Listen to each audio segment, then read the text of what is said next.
Most hunters step into the tower to become legends, but this man only wants to cover his rent and stay hidden under his blankets. Then one morning, he wakes to find that his only sharks have not simply vanished. Their cut-off heads are neatly placed at his doorstep, wrapped like presents with pretty red ribbons, introducing the greatest coward ever seen. He has no talent, lives with crushing anxiety, and avoids danger as if it were a deadly plague. But the system drags him into a deadly game with one rule: summon spirits to fight in his place. The problem is that these spirits are not heroes. They are S-rank madmen, and he is forced to keep track of their satisfaction ratings like a driver trying to please serial killers. He attempts to fail on purpose so he can stay unnoticed, but his summons twist his orders and end up erasing entire floors in seconds, smashing every record ever made. Now the government is after him, the world believes he is some kind of god, and he is terrified out of his mind. No one is prepared for the accidental rise of this weakling who ends up waking the wild beast inside himself. The story opens in a neighborhood that looks completely abandoned by Hope. It is the kind of place where studio apartments feel like storage boxes, and the people nearby spend their days shouting over stolen shoes or simply complaining about the filthy air. Moving through this miserable setting is the protagonist, Banju Hyuk. At 25 years old, Hyuk is living the dream, if that dream were a full disaster made of poverty. He is balancing 3 part-time jobs as a cashier, a waiter, and a day laborer, yet his bank account is still nothing but an empty ruin. He sits inside his 180-square-foot rooftop apartment, eating cheap instant ramen for dinner once again. He understands the truth. He is sinking in debt. He has no special talent at all, and the only thing he owns is a body that still has not given in from pure exhaustion. He has already accepted that he is a miserable failure with no real future ahead of him. But because the universe enjoys making a joke out of him, a blue system notification suddenly appears right in front of his face. It tells him that he is awakened. Hyuk nearly chokes on his noodles. He stares at the floating message, wondering if his mind has finally broken. An awakening is supposed to be a winning ticket, a chance to strike gold and change everything. But he is not stupid. He knows the tower is not some playground. It is a place where people are ripped apart by monsters, crushed by traps or frozen solid. He instantly regrets, at least in his head, ever giving up his part-time jobs. His thoughts begin to spin out of control. He imagines every possible way he could die. He admits to himself that he avoids conflict no matter what. He is the type who crosses the road just to avoid passing by a construction site. He openly sees himself as a coward. He tries to tell himself that this has to be nothing more than a hallucination caused by exhaustion. He decides to test it just in case, and when he calls out for a status window, horror hits him. The system truly shows him as Banju Hyuk, affiliated with the Black Tower Level 1. His class is Summoner. 3 skills are listed under his name: Designated Summon, Random Summon, and Summon General skills. His eyes stop at the inventory slot, and in that moment he realizes this is horribly real. He reads the explanation for his trait. A summoner can call forth spirits, golems, or demonic beasts. That immediately makes him wonder what kind of summoner he has become. Feeling ridiculous, he chooses to test it right there inside his room. He calls out for a random summon. He expects absolutely nothing. Everyone knows skills only function inside the tower. Using one outside of it should be impossible. He feels stupid for even trying, but then the system responds, confirming that random summon has been activated. A bright purple light bursts through the room. Hyuk panics as a figure begins to take shape. It is not a monster or some impressive dragon. It is just a man. A human with red hair stands there looking confused. Hyuk is left speechless. He never even knew summoning people was possible. The summoned man sniffs the air. He pays no attention to the strange magical event and fixes all his focus on the pot of ramen. He asks for a single bite. Hyuk can only stare at him. He has just pulled off something unbelievable with magic, and what appears before him is a freeloader asking for dinner. The red-haired man starts eating the noodles, complaining about the spice as if the place belongs to him. Hyuk is completely lost. How did the skill work outside the tower, and who exactly is this man? The status window quickly offers an answer. It explains that human summons are divided into tiers, just like a gacha game. The ranks begin at rare and rise all the way to legendary, special, super rare. The system also states a strict rule. The summon must protect the summoner above all else, and the summon must obey every command without fail. Hyuk immediately clings to that last part. Absolute obedience. That at least sounds useful. The system then reveals the identity of the noodle thief. His name is John Kozak, an SR rank being. His title is the Mad Assassin of the Cruel Assassins Guild. Then Hayek is struck by a violent headache. It feels as if his brain is being torn apart and rewritten.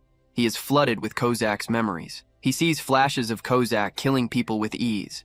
He sees the man wrapping the cut heads of his victims like gifts. It becomes clear that the title Mad Assassin is not some exaggeration.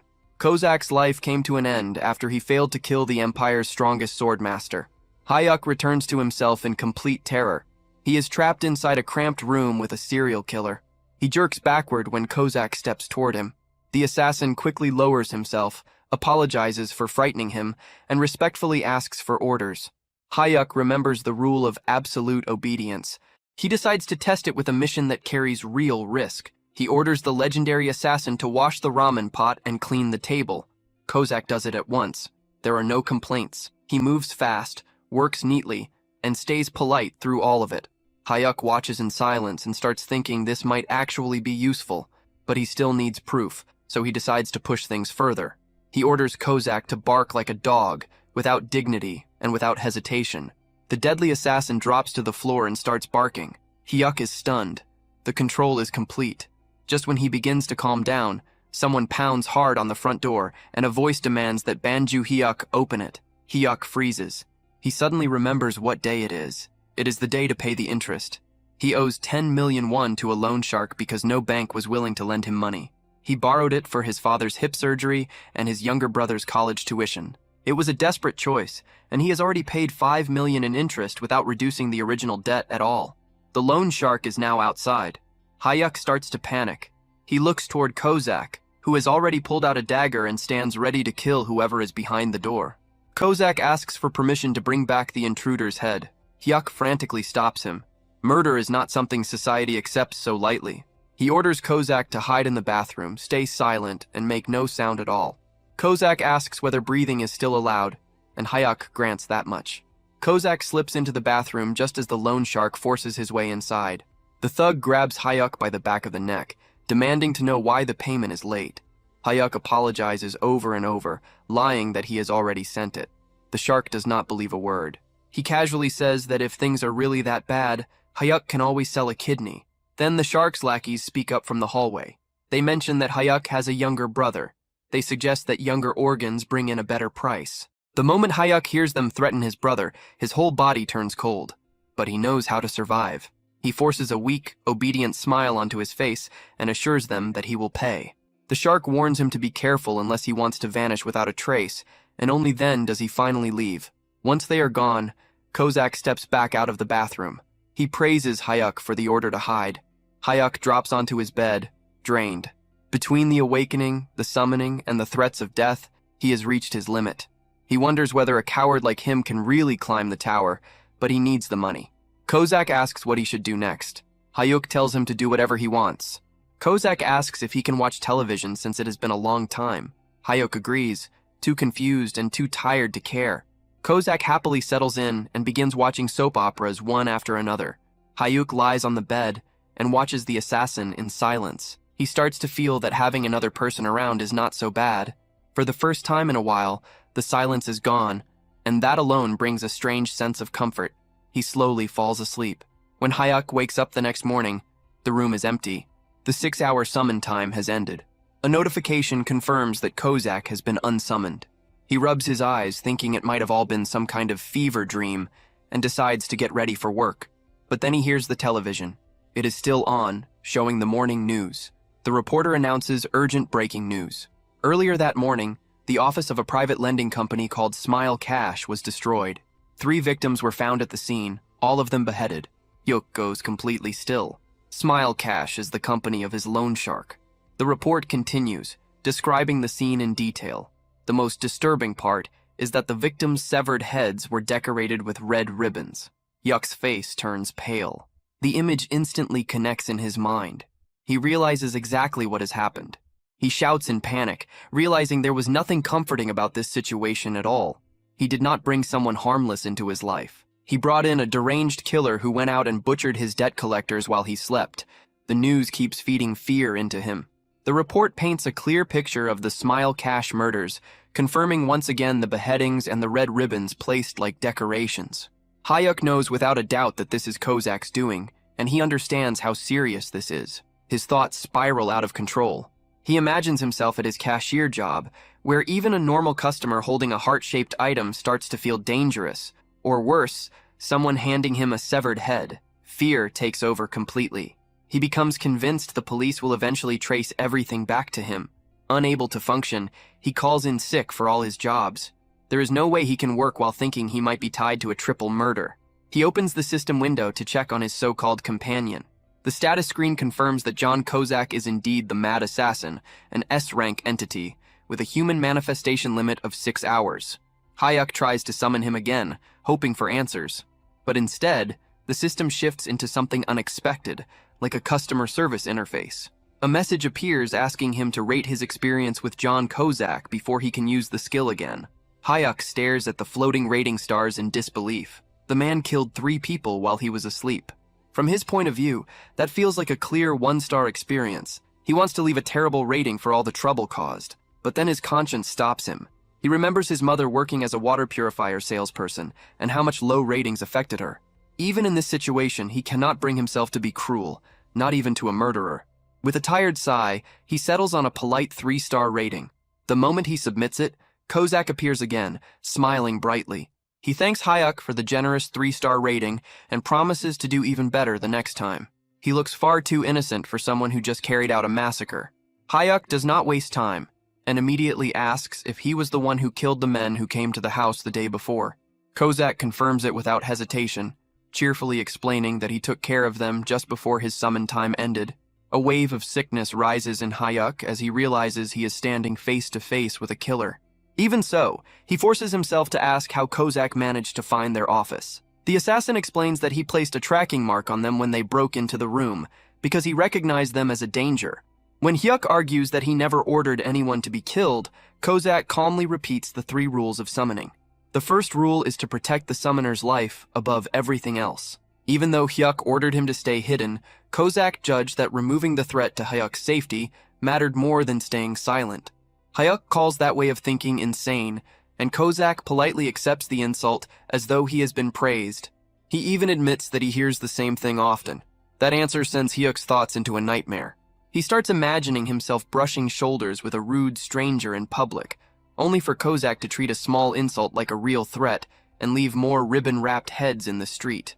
Desperate to put some kind of limit on this madness, Hyuk demands a promise. Unless a knife is literally pressed against his throat, Kozak is not allowed to kill anyone over suspicion alone.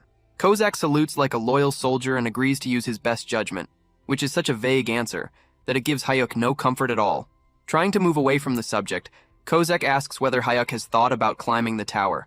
Just hearing that makes Hyuk's legs shake.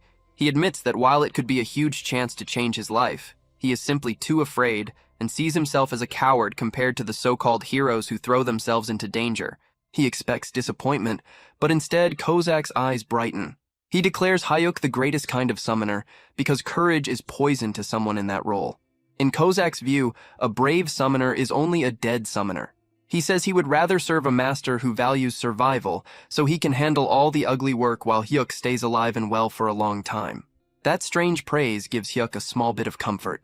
For once, his cowardly nature sounds less like a flaw and more like a survival skill. He sends Kozak away and tries to get some sleep. When he wakes, he decides to forget about the tower and just live quietly, especially now that the debt collectors have disappeared under very suspicious circumstances. But life does not leave him alone for long. He gets a call from his father, who reveals that he needs to be moved to a more expensive hospital. At the same time, Hyuk learns that his mother has just lost her job. The weight of money problems crashes down on him all over again, heavier than before. In that moment, Hyuk understands that he no longer has a choice. He prepares himself in a ridiculous outfit, covering his body in safety padding and putting on a helmet. He looks like someone about to ride a bicycle with training wheels. Even so, he decides to step into the tower, planning to check only the first floor and leave quickly. But there is one problem. He really does not want to enter with the red-haired psycho. He tries to use random summon again, hoping to get literally anyone else, maybe even a legendary rank. The system shuts him down instantly. A message appears, stating that the skill has a cooldown of 28 days. With no other option left, he summons Kozak again. This time, Kozak thanks him for the 5-star rating, making it clear that Hyuk has already learned the importance of keeping a murderer satisfied. Kozak is pleased that Hyuk has decided to enter the tower, but he immediately criticizes the safety gear. He tells Hyuk to throw away the clumsy armor, claiming he will act as the perfect guide. He promises that Hyuk will not need to do anything at all. Taking a deep breath, standing beside a very dangerous escort, Hyuk accepts the prompt and enters Korea's Black Tower, first floor. His grand entrance into the tower begins, and by grand entrance, he is doing everything he can not to throw up all over his assassin. The teleportation hits him hard, messing up his balance, and he ends up clinging to John Kozak like a helpless koala. They arrive on the first floor, which turns out to be a barren wasteland, far from anything that could be called comfortable. Kozak, calm as always, gently pats him and reassures him that the nausea will pass with time. As Hyuk slowly moves away from the safe zone, holding his chest, a system notification appears, almost as if trying to boost his confidence. It informs him that his physical abilities have been raised to a mature level just by entering the dungeon. The urge to vomit fades, replaced by a sudden wave of confidence that he did not earn. He clenches his fists, feeling stronger, faster, and strangely capable. For a brief moment, he actually believes he can fight. The system assigns his first mission: defeat 5 fat grubs with tough skin within 2 hours. The name sounds bad, and the reality is worse. The creatures are massive beetles, large and unpleasant to look at. Hyuk tries to remember what he knows about them and recalls that they are considered the basic training enemies of the tower. But basic does not mean easy. For a beginner, defeating even one of these creatures usually takes around 30 minutes of desperate effort. They are known for their thick shells that make weapons bounce off without doing much damage. Still carried by his temporary confidence boost, Hyuk decides that this will be the moment he proves himself. He asks Kozak for a weapon, determined to defeat at least one creature on his own. He walks up to the nearest giant insect, weapon raised, almost looking like a hero. Then the creature moves. It barely shifts, just a small twitch. That alone is enough to destroy all his courage. His confidence collapses instantly.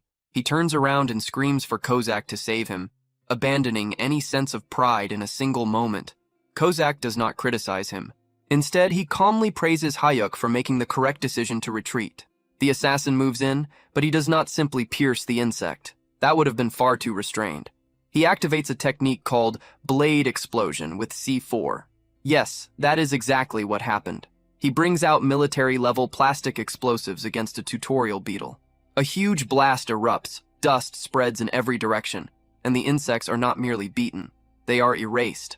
Hyuk can only stare in shock as the mission ends in a matter of seconds. The system loses all restraint, granting Hyuk an S++ conquest score and a gleaming platinum badge. Hyuk looks at the rewards and realizes that while others are struggling to survive, he has somehow run into a complete exploit. While Hyuk brushes the dust off himself, a global alert reaches every player across South Korea. It declares that the second floor of the Black Tower is now open. The scene shifts to other hunters, gyms, and bars, where people react in confusion and wonder who could have cleared the first floor that quickly. At the same time, Hyuk is already back at his apartment going through his loot. He examines the magic stone. He had just obtained it. It is a blue crystal essential to modern industry, and even with the market flooded, it is valued at 50,000 won. Hyuk runs the numbers. He had just made 50 grand in 5 minutes. That is more than he earns after days of carrying bricks. He studies the platinum badge, something he has never seen before, but chooses to put it aside for now because the money is the only thing that matters. To mark his sudden fortune, Hyuk orders food delivery. He picks pork trotters, but being a thoughtful master, he chooses the regular version instead of the spicy one. He remembers that the legendary mad assassin has a paper-thin tongue and cannot deal with heat. Kozak is clearly moved by that choice, but still inspects the food with suspicion, asking whether it is spicy. As they eat, Hyuk brings up something that had been bothering him. He asks whether Kozak's old-fashioned and overly stiff way of speaking is normal. Kozak admits that it is a habit he picked up from his former summoner. Hyuk laughs and points out that it makes him sound like someone still caught up over an ex-boyfriend. Kozak says he can change it if it becomes irritating, but Hyuk tells him to leave it because it is honestly pretty amusing. They laugh together over pork and killing, making their strange connection even firmer. Hyuk finally accepts that the tower is not some deadly trap. It is his own personal ATM. The following morning, Hyuk reorganizes his whole life. He decides to leave behind his body-breaking day labor jobs. His new routine is clear. He will work at the convenience store during the day, the restaurant in the evening, and then farm the tower with his assassin summon at night. He calls Kozak out again, and the assassin is nearly shining because Hayuk had given him another 5-star satisfaction score. Kozak explains how the system works. The higher the score, the stronger the buffs become. High satisfaction brings longer manifestation time and can even lead to rank advancement.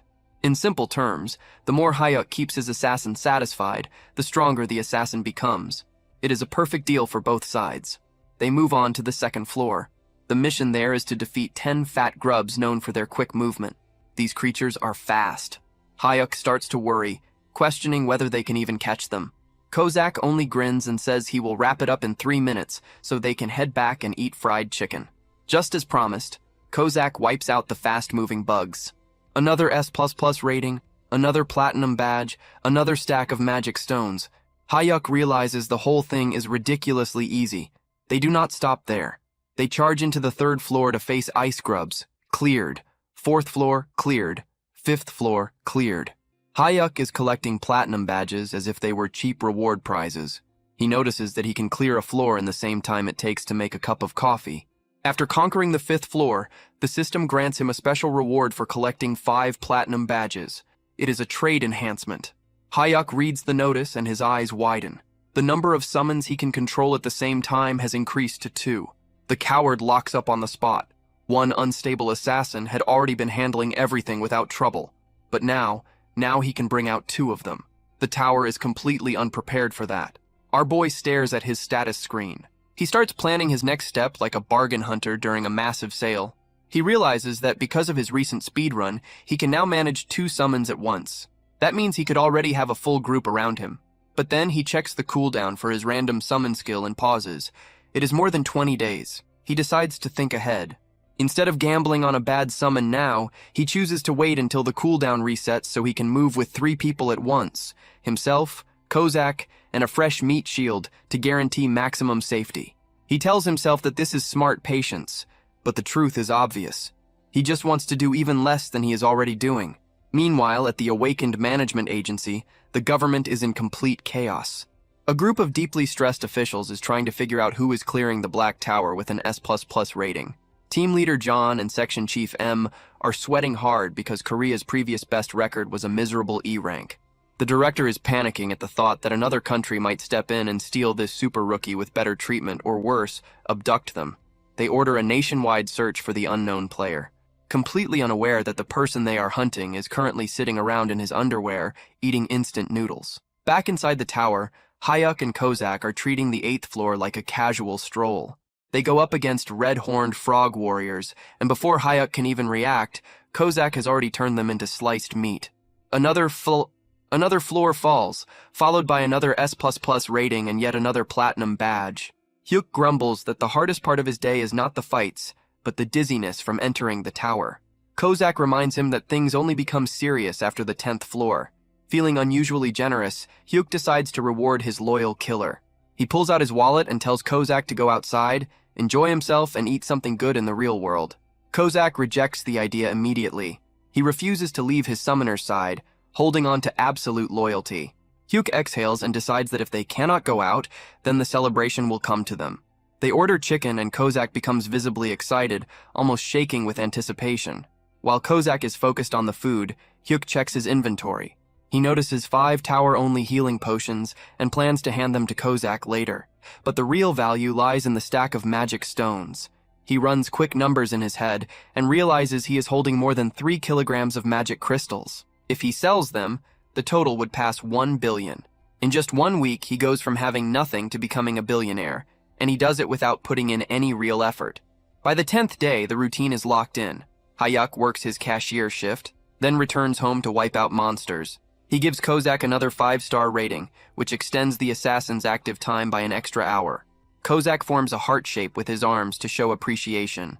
The gesture looks both harmless and disturbing coming from someone who makes a living cutting heads off. They step into the 10th floor, and Hayuk immediately senses a difference. Mana floods his body, and he describes the feeling as something wild and untamed. The rush gets to his head, and he decides he wants to take part in the fight this time. Kozak reacts with clear alarm, thinking that even a single scratch on Hyuk would force him to punish himself. Hayuk ignores the concern, driven by pride, since the enemy is only a large insect. The monster appears, and in a brief moment that looks like skill, or perhaps Kozak acting too fast to see, the creature is cut in half instantly. The system announces the 10th floor has been cleared and drops a large amount of rewards for Hayuk. Because he has gathered 10 platinum badges, the system grants him a special option. He can copy one skill from a summon. The choices include strong attack abilities like Blade Explosion and Poison Dagger. A normal person would go for damage. Hayuk chooses Shadow Step without hesitation.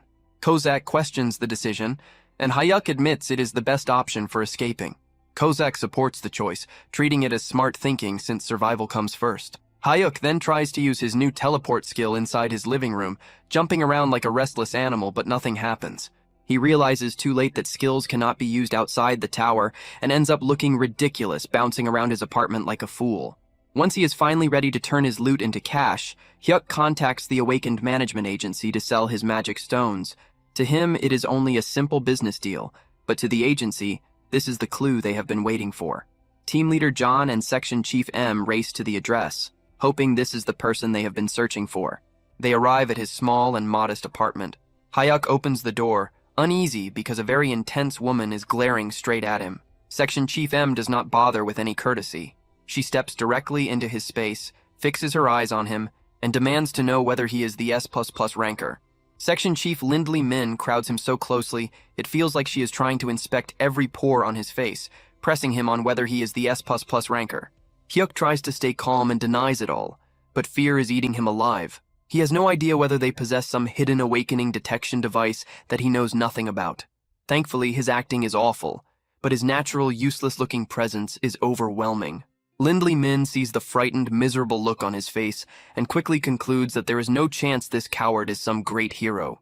She steps back, and her superior team leader John apologizes for her behavior. Hayuk quietly lets out a breath, realizing that seeming incompetent is the perfect disguise. They head inside and sit at his tiny table for a short discussion. Team leader John begins the confirmation process by asking for proof of his dungeon clears. Hayuk hands over the mana crystals he obtained from the 10th floor. The two agents exchange a glance. Clearing the 10th floor is no small thing, and it lines up with the pace of the mysterious top rookie they are trying to find. They casually ask whether he has heard the global announcements about the high-rank clear. Hayuk throws himself into the act and pretends to be stunned, praising the unknown player while sweat soaks through his shirt. Then team leader John explains the deal. Players are split into two categories, the elite group and the general group. The elite side receives a salary, government backing, and strong equipment. But in exchange, they are basically treated like state property and are forced to clear dangerous high-level floors. The general side is meant for freelancers who are free to live however they want. Hyuk does not need even a moment to think. He chooses the general route immediately. He tells them he is scared, not especially gifted, and only wants to farm safe floors for quick money. Section Chief Len Lee Min looks at him with open disgust. In her mind, plenty of people choose the safer path, but almost nobody admits so openly that they are this pathetic. She writes him off as a complete waste of time. Still, the team leader is careful. He asks Hayuk to enter the tower right there as one final step to confirm everything. Hayuk agrees, but he already understands what they are trying to do. They want to measure the time. If he clears the floor too fast, they will know he is the one. Hayuk decides to beat them by acting useless on purpose. He tells them to get comfortable because he plans to take a slow 2-hour walk inside. The moment he vanishes, the agents begin betting on how badly he will fail. Len Lee Min predicts that he will give up on the 11th floor since the mission involves centipedes, and someone as cowardly as him will obviously lose his nerve. Inside the tower, Hayuk gives instructions to his assassin. The mission is to kill 100 long-tail centipedes. Kozak, as eager as ever, offers to wipe them all out in 5 minutes. Hyuk immediately shuts that down. He orders Kozak to move slowly and keep things under control. He explains that they need a messy and unimpressive run to throw the government off track. Kozak gives a thumbs up, though he likely believes his master is carrying out some impossible master plan. They begin the stage, and Kozak follows orders, killing at a painfully slow pace. Then everything goes wrong. A giant centipede bursts out of the ground directly beneath Hyuk. Our brave hero locks up, with his legs refusing to move. Kozak sees his summoner in danger, and his absolute loyalty to safety takes over. He declares that he cannot follow the slow approach while Hyuk's life is under threat. In a single blur of movement, he wipes out every centipede nearby in an instant. Then comes the system message of disaster. 11th floor cleared. Rank S++++. Hyuk stares at the notice, realizing that his plan to appear average has failed in the worst possible way. Hyuk returns to his living room exactly 5 minutes after leaving. The agents are staring down at their phones, which have just received the global notice of the clear. They look at Hyuk. Hyuk looks back at them. The timing says everything. There is no way out of this one. The moment he understands that his cover is gone, Hyuk's attitude changes. He summons Kozak, who appears behind him with a threatening presence. Hyuk looks at the two shaken government agents and says that he truly did not want to come to this, but now they have to be silenced. It seems our coward is about to step into his villain phase. The scene resumes with the coward Banju Hyuk, trapped inside a terrifying fantasy of his own making. He watches in horror as his assassin, John Kozak, takes the earlier order to silence them far too seriously and kills the government agents right there in the living room. Hyuk is on the verge of screaming, but then reality returns. The agents are completely unharmed, still breathing, and very much alive. It had only been Hyuk's wild, paranoid imagination spiraling out of control. The only thing truly dying in that room is Hyuk's pride. Sweat pours off him, and Section Chief Lin Lehman asks whether he is all right, assuming he is going through some kind of panic episode. Team Leader John blames the sweating on a persecution complex, which is really just a cleaner way of calling him a complete nervous wreck. Hyuk quickly says he is fine, just to keep things moving. Team Leader John wastes no time and gets to the point. He knows Hyuk is the one who cleared the 11th floor at record speed, because the timing was far too exact to be random. Hyuk tries to deny it, saying something absurd about excellence being contagious or some other nonsense just as ridiculous, but the strained laugh he forces out is so awkward that it convinces absolutely no one. Now that the act has fallen apart, the team leader pushes a contract across the table. But this is no ordinary deal. It is the highest elite contract.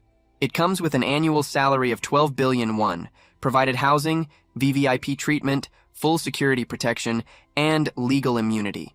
It is basically permission to live like royalty, and any sensible person would have signed it without hesitation. But Hyuk looks at it and refuses. The reason is simple. He hates attention. He still remembers the stress of a clothing shop owner asking what kind of style he liked, and how he nearly ran away because even that felt like too much social pressure. He is the worst kind of avoidant. He tells them he only wants a normal contract because the elite route means clearing dangerous upper floors, and he has no intention of carrying that kind of burden. He just wants a comfortable life, not a heroic one. Back at the awakened management agency, the director is completely lost. He cannot understand how some low-profile nobody with no ambition could be an S++ ranker. Lindley Min confirms that the timing leaves no room for doubt. The director decides that he does not care whether Hyuk is strange. Talent is still talent. He orders them to drag Hyuk into the elite team by any means, setting up even more trouble for later. Back in the safety of his apartment, Hyuk is furious. He scolds Kozak for moving too quickly earlier, which is exactly what exposed them. Kozak apologizes, but Hyuk decides he has to be strict. He yells that if Kozak ignores orders again, there will be nothing waiting for him. No television, no snacks, only misery. They head into the 12th floor to hunt ice weasels. Hyuk gives an extremely clear order to move slowly. He wants to fail the time limit or at least seem average, so the government will lose interest. Kozak agrees, but then he notices something awful. It is cold. He sees Hyuk shivering and immediately decides that a cold is a deadly illness that threatens his summoner's life. All reason disappears. To get Hyuk back to a warm room as fast as possible, Kozak destroys the weasels instantly. The result is another S++ rank and another platinum badge. Hyuk's plan to look unimpressive is collapsing in the worst way possible. Team leader John calls right away, suspicious of how fast the 12th floor was cleared. Hyuk hangs up and turns all his anger toward Kozak. He points at the television and tells the assassin that he is banned from watching his soap operas. He makes it clear that those who do not follow orders deserve nothing, but the cycle of pain keeps going on the 13th floor. They run into a corridor full of traps. Hyuk worries about all the possible things that could go wrong, but Kozak decides the traps are too dangerous and instantly destroys the whole mechanism to keep him safe. S++ rank achieved. On the 14th floor, they face giant eyeball machines.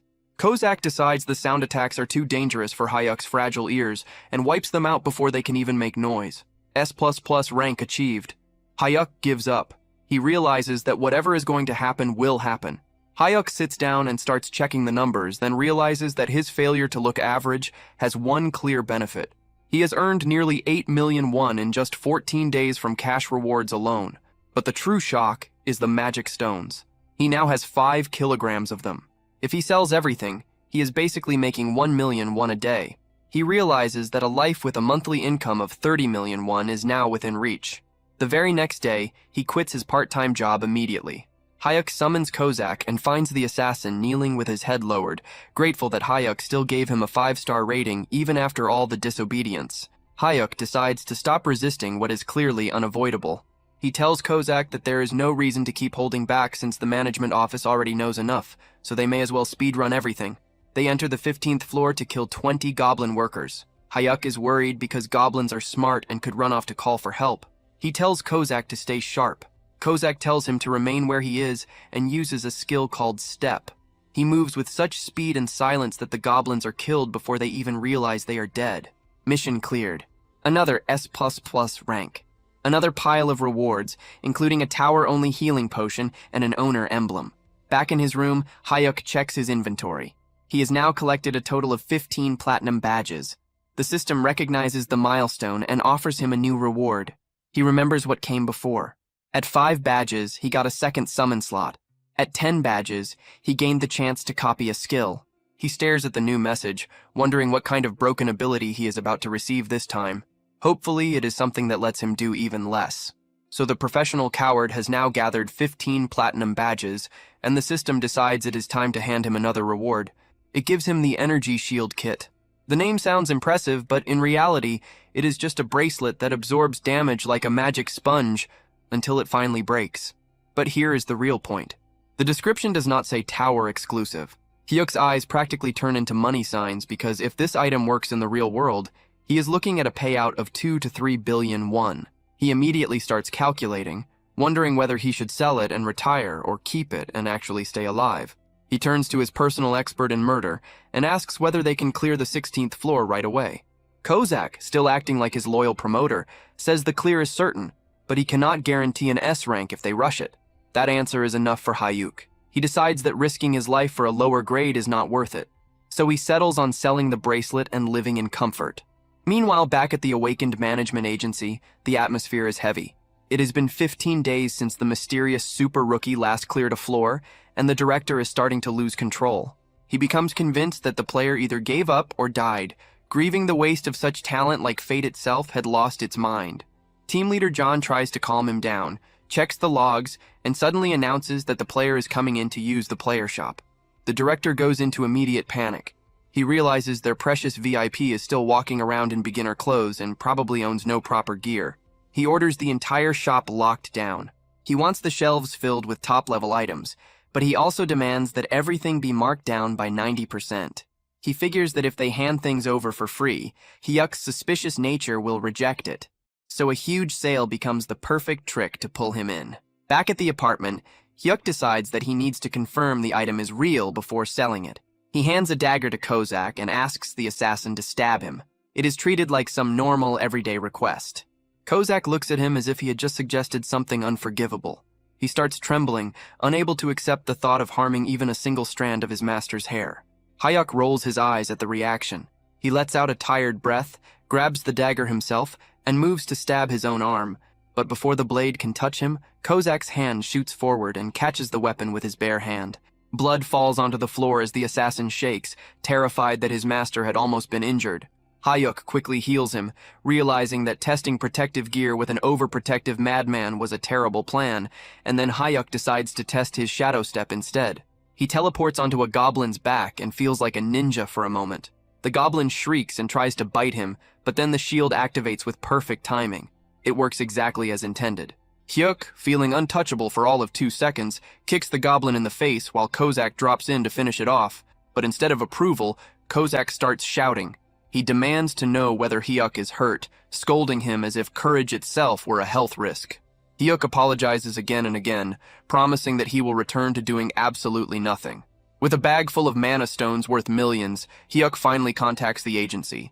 He expects an ordinary business exchange, but the government sends an actual limousine to pick him up.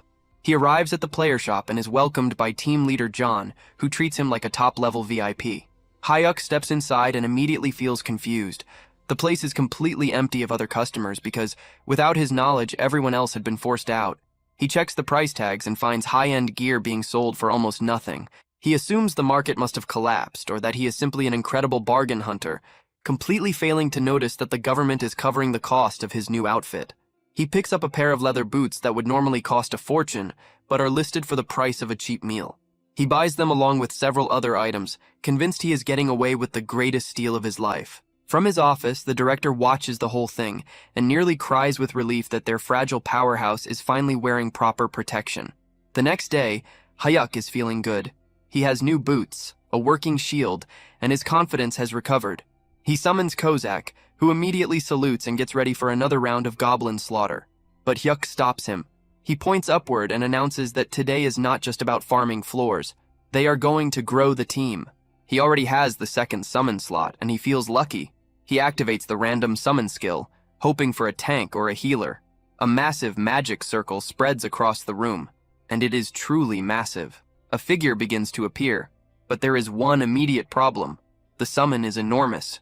As the giant fully takes shape, his head crashes straight through the apartment ceiling, sending chunks of debris everywhere. Hyuk stares at the hole in the roof, and his first concern is not the powerful ally he just summoned. It is the security deposit. The giant standing in the middle of the broken ceiling and falling plaster looks completely confused. While Hyuk is grieving over the damage to his apartment, and Kozak has already decided that violence is the only solution. The red-haired assassin takes one look at the newcomer and instantly sees him as a threat to his exclusive hold over Hyuk's attention. He yells at the giant to sit down, calls him a moving nuisance, and attacks without hesitation. Hyuk watches in horror, not because of the blood, but because he absolutely cannot afford more damage to the property.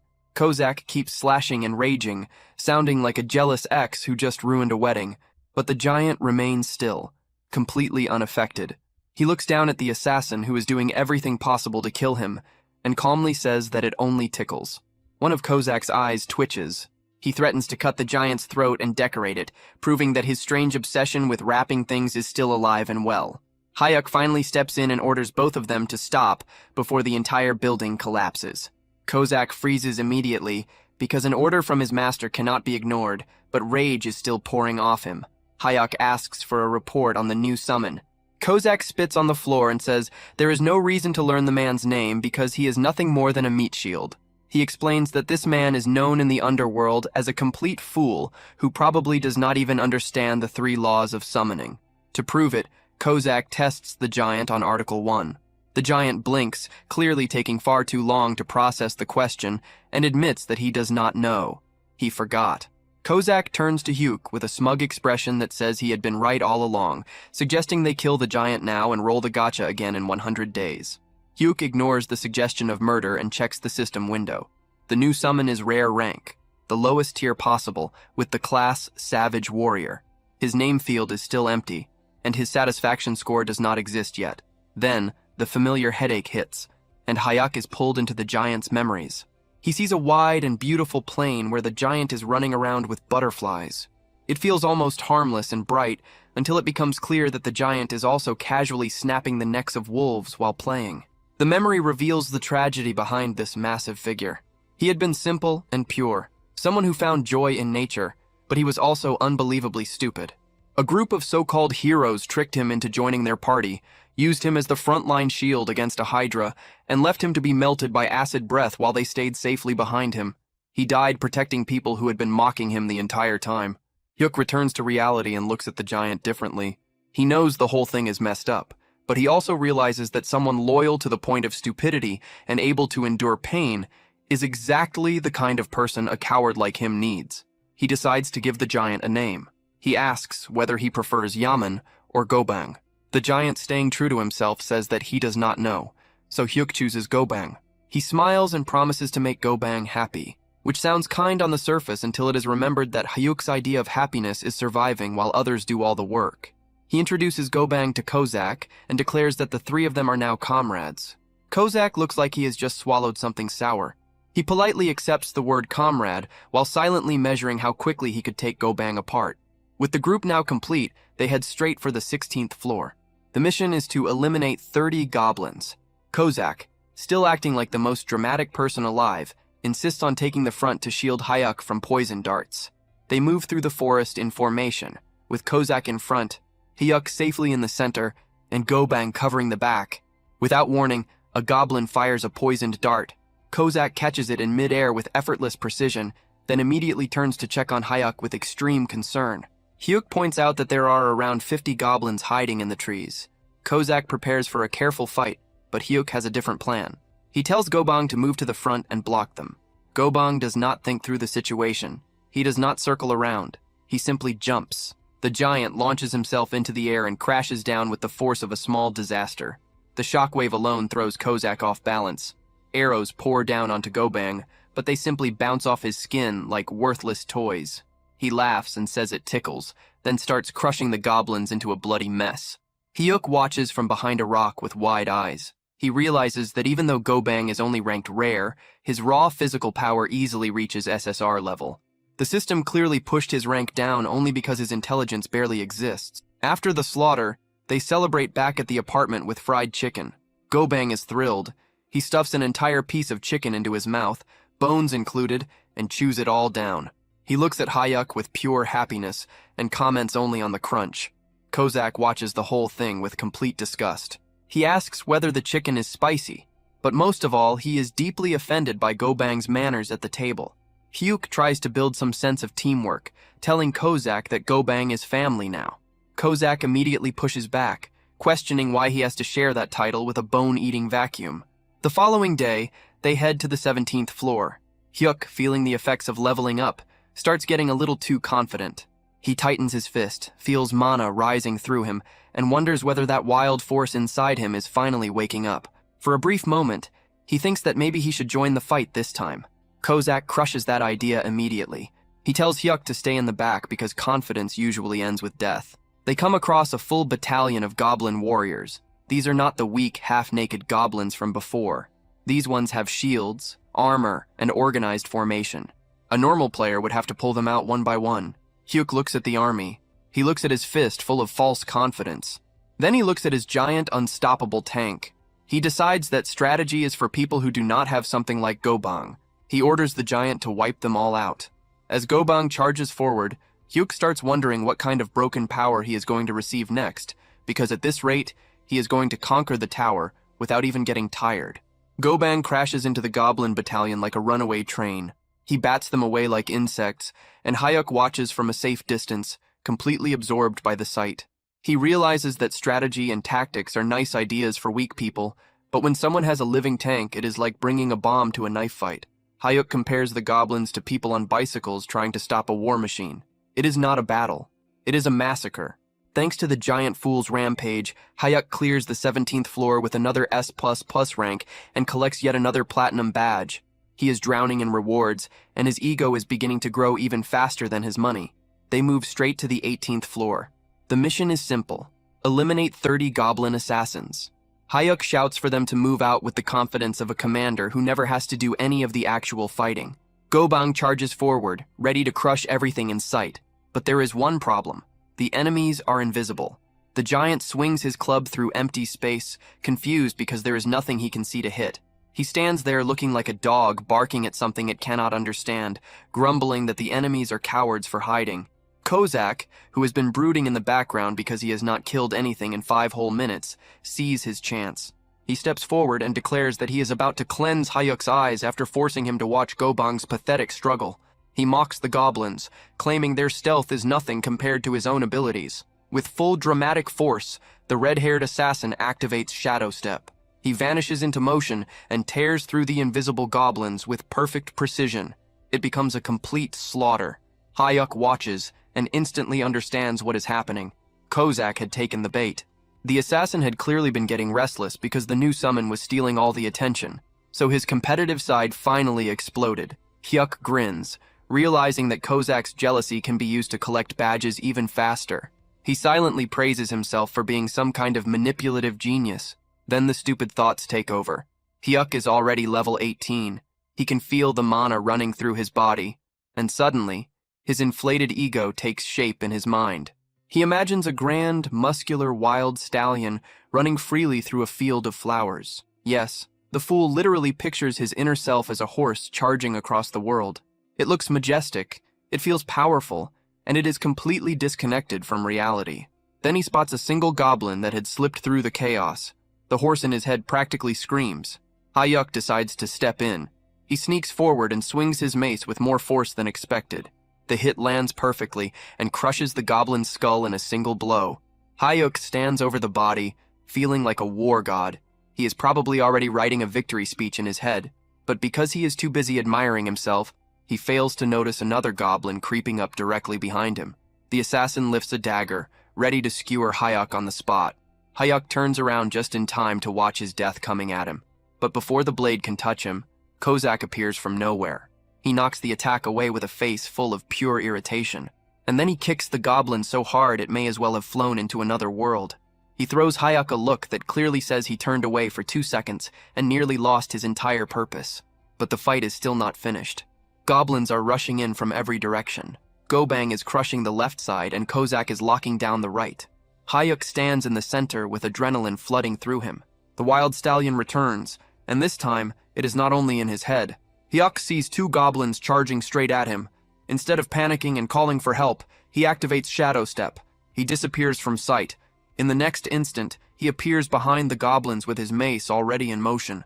He lands 2 deadly strikes before they even understand what happened, dropping both of them on the spot.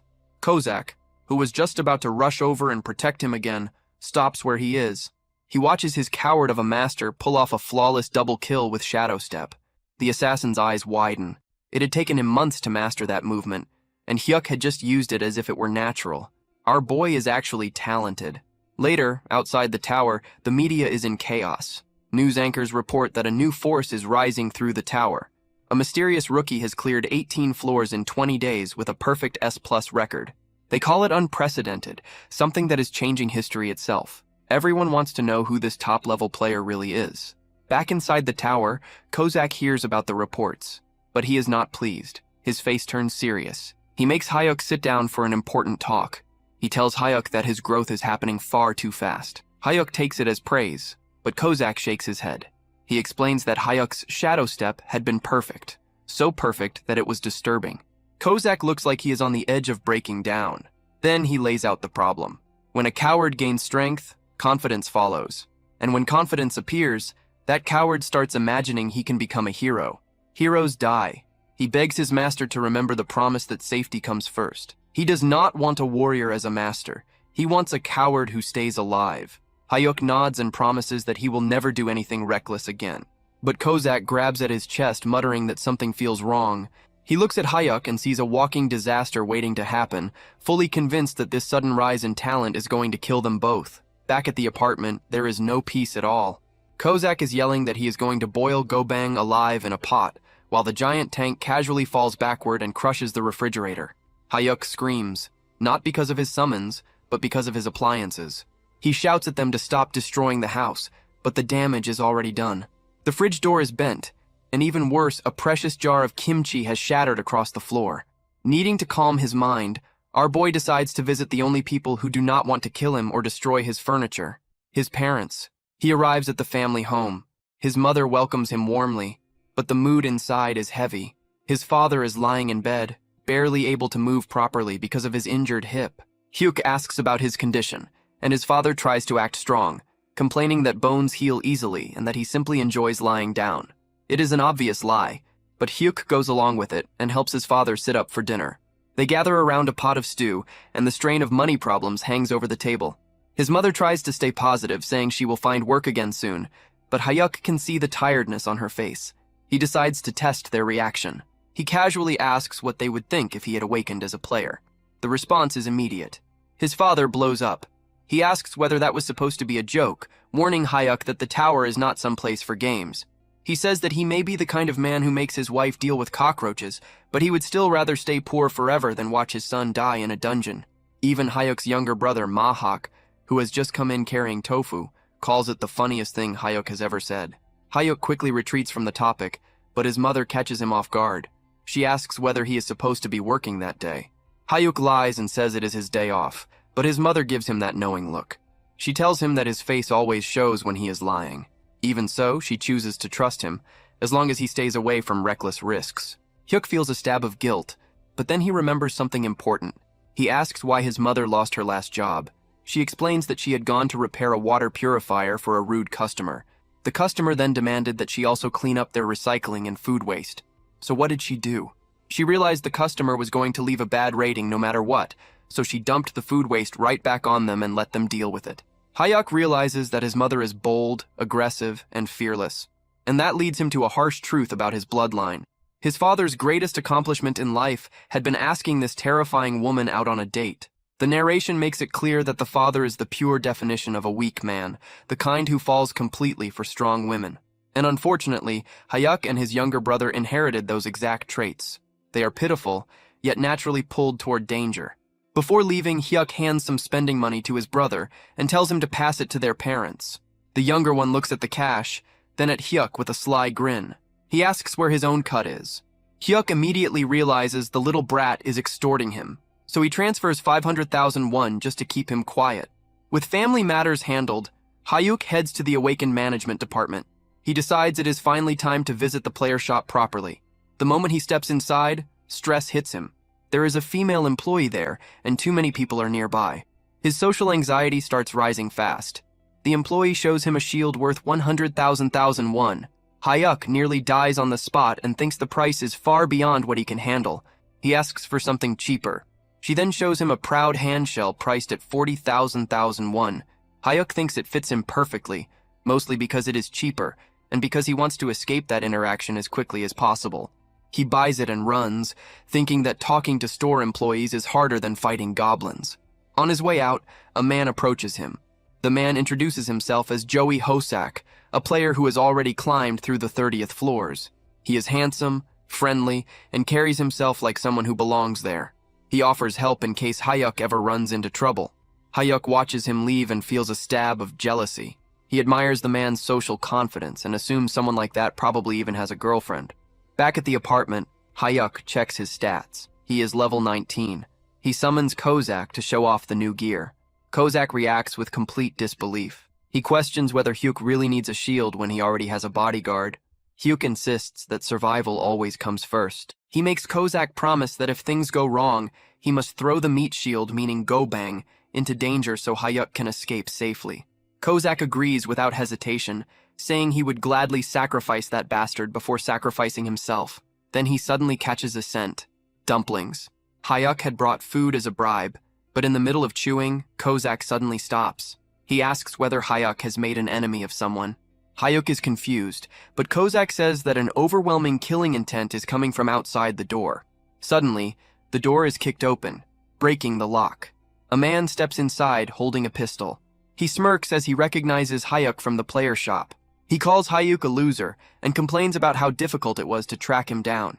He raises the gun to Hyuk's head, demanding the bracelet and ordering him to open his inventory before pulling the trigger. Hyuk looks at the weapon, but there is no fear in him. He looks at the man with quiet pity. In his mind, this person is already as good as dead, because while the attacker is focused on threatening the weak target, he completely fails to notice the red-haired assassin moving through the shadows behind him. A brief pause settles in. The armed intruder is currently lost in the most delusional moment of his life. He believes Hyuk has frozen in fear, confident that the so-called coward will hand everything over without resistance. He continues his threats, but before he can finish, the red-haired killer moves. In an instant, the man is slammed to the ground, his entire momentum erased before he even understands what happened. The attacker lies there, confused, unable to grasp where the second person came from. Hyuk lets out a breath and feels a rare sense of relief. For once, his assassin understood the situation and chose to knock the target out instead of turning the room into a mess. The assassin questions whether Hyuk truly thought he would act carelessly, but the focus quickly shifts. They realize they have captured an item broker. These are the kind of people who hunt players outside the tower, because once they return to the real world, they are nothing more than normal civilians. Hyuk understands immediately that without his personal bodyguard, he would have ended up dead and robbed. The assassin begins planning how to dispose of the body somewhere far away, but Hyuk shuts that down instantly. He insists on handling it the easiest and most legal way by reporting it to the police. Meanwhile, at the management office, the director is still in despair, unable to accept that Hyuk only bought a mace and a shield instead of allowing them to equip him with top-level gear. They have already classified him as a melee-type player, but even with defensive items, they are worried about whether he can survive. Then suddenly, the already stressed director receives an urgent call about the break-in and explodes into full administrative fury. He runs through the building in a panic, terrified that if anything happens to their star rookie, he should have forced him to sign the elite contract from the very beginning. By the time the government official arrives, the police are already dragging the gunman away. The criminal is desperately trying to act like the victim, shouting that he was actually the one who had been kidnapped, but Hyuk has no patience for that nonsense. He is more worried that he might get dragged to the station too, afraid that his whole loser act is somehow about to end with him in jail. But then the overworked director steps in like some kind of guardian figure, or at least like a furious manager with no patience left. The robber recognizes him and immediately begs for help. The director answers with a clean punch straight to the face. He cancels the man's player registration on the spot, refusing to hear a single excuse from a level 34 criminal. He orders the police to take him away, knowing that once the higher authorities get their hands on a repeat offender like this, no shady liar in the city will come near him again. Once the garbage has been removed, the director turns back to Hyuk with an expression honestly more frightening than the gunman's. He apologizes over and over for the failure in security and swears to protect him, even if that means pushing more contracts on him later. With the situation finally settled, the red-haired assassin appears again, asking whether anyone else needs to be executed today. Hyuk has to firmly tell him to stop searching for people to punish and to put away the daggers. It is time to return to farming floors. So they head to the 19th floor to deal with 30 goblin shamans. These enemies are dangerous because they can keep firing off curses and flaming arrows, but their giant meat shield comes up with a very simple answer. He just yells. He releases a sonic roar so loud that it literally blows the magic curses away, proving once again that being a brute is a perfectly valid strategy. The red-haired assassin sees this and immediately gets competitive, telling the giant that they need to clear the floor as fast as possible so their master does not have to lift a finger. They throw themselves into a killing spree so efficient that Hyuk does not even get the chance to swing his mace before the mission clear message appears. He is left wondering whether they finished that fast just to keep him out of the fight, but he cannot complain when it ends with another high rank and another platinum badge. At last, they reach the 20th floor, the dreaded Talon Evaluator. This place is a complete nightmare made of scouts with poison needles, tactical warriors, and massive hobgoblins. The red-haired assassin tries once again to put their master on the sidelines, telling him to stay somewhere safe while the summons handle the mission and the 100 goblin kill count.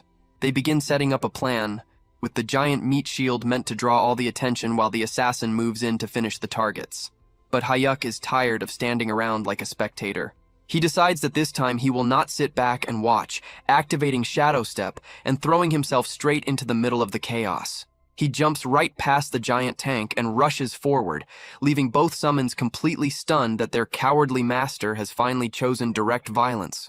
Our shut-in hero then drifts through a very miserable path of memory, reminding everyone that he has been a full-time human doormat since childhood. His past is not the kind that builds legends. He had been such a harmless child that other kids probably felt like stealing his toy car was doing society a favor. By middle school, he had already become a ghost in the cafeteria, perfecting the skill of eating alone while blending into the background like part of the wall. He had been so afraid of dealing with people that he could not even look school bullies in the eye. But somehow, spending a lifetime as part of the loser class turns out to be excellent training for climbing the tower. He figures that monsters are easier to deal with because they do not have messy social games or feelings to wound. To him, they are easier than a group of cruel teenagers. In his mind, this is nothing more than a deadly video game mission, except the risk of dying is real, and there is no second chance. Back in the chaos of the 20th floor, the professional coward finally stops acting like a glorified supporter and activates Shadow Step. He is moving so quickly that even the red-haired psycho who serves him is impressed, watching him race across the battlefield like some overcharged ninja. For one brief, shining moment, he actually looks like someone who knows what he is doing, dropping several goblins with surprising speed and efficiency. But the success does not last long, because the little green pests start piling onto his back like a pack of filthy, frantic children. He loses every bit of that cool image immediately, curling behind his shield and praying that his expensive gear handles the problem for him. Thankfully, the energy barrier activates at the perfect moment and keeps him from being turned into a pincushion by the goblin swarm.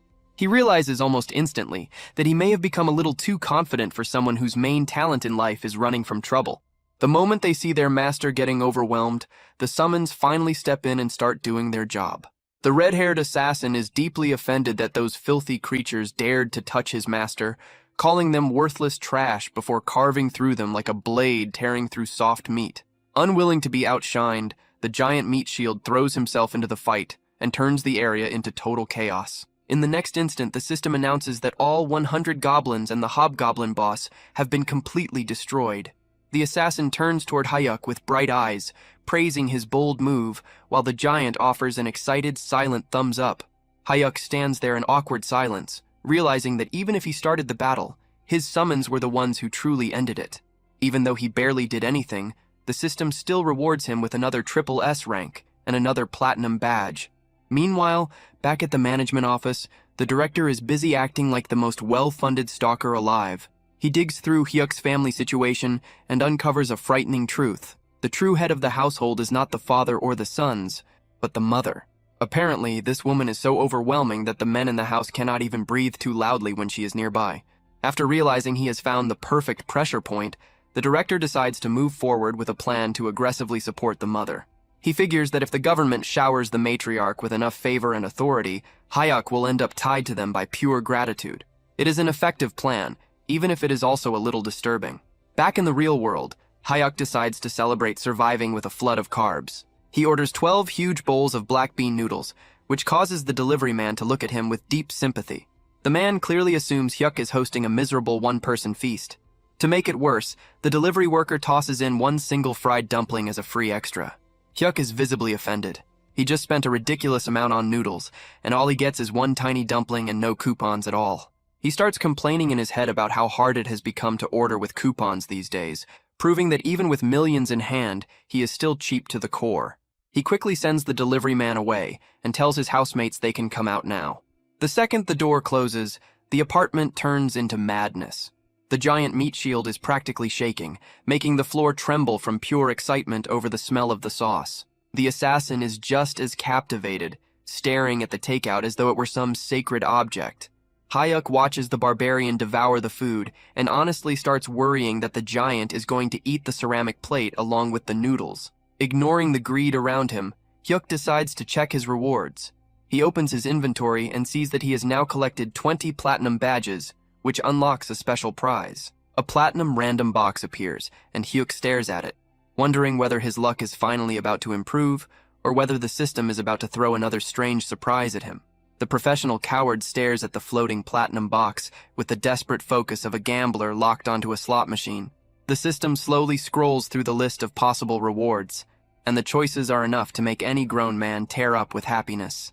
There are mana stones, rare herbs, 50 different kinds of metal, potions, elixirs, and weapons. There are even special items like the Rune of Level Up, which allows someone to gain levels without climbing, and tower jump tickets, which let a player skip entire floors. Hayuk studies the list immediately like someone hunting for the best possible deal.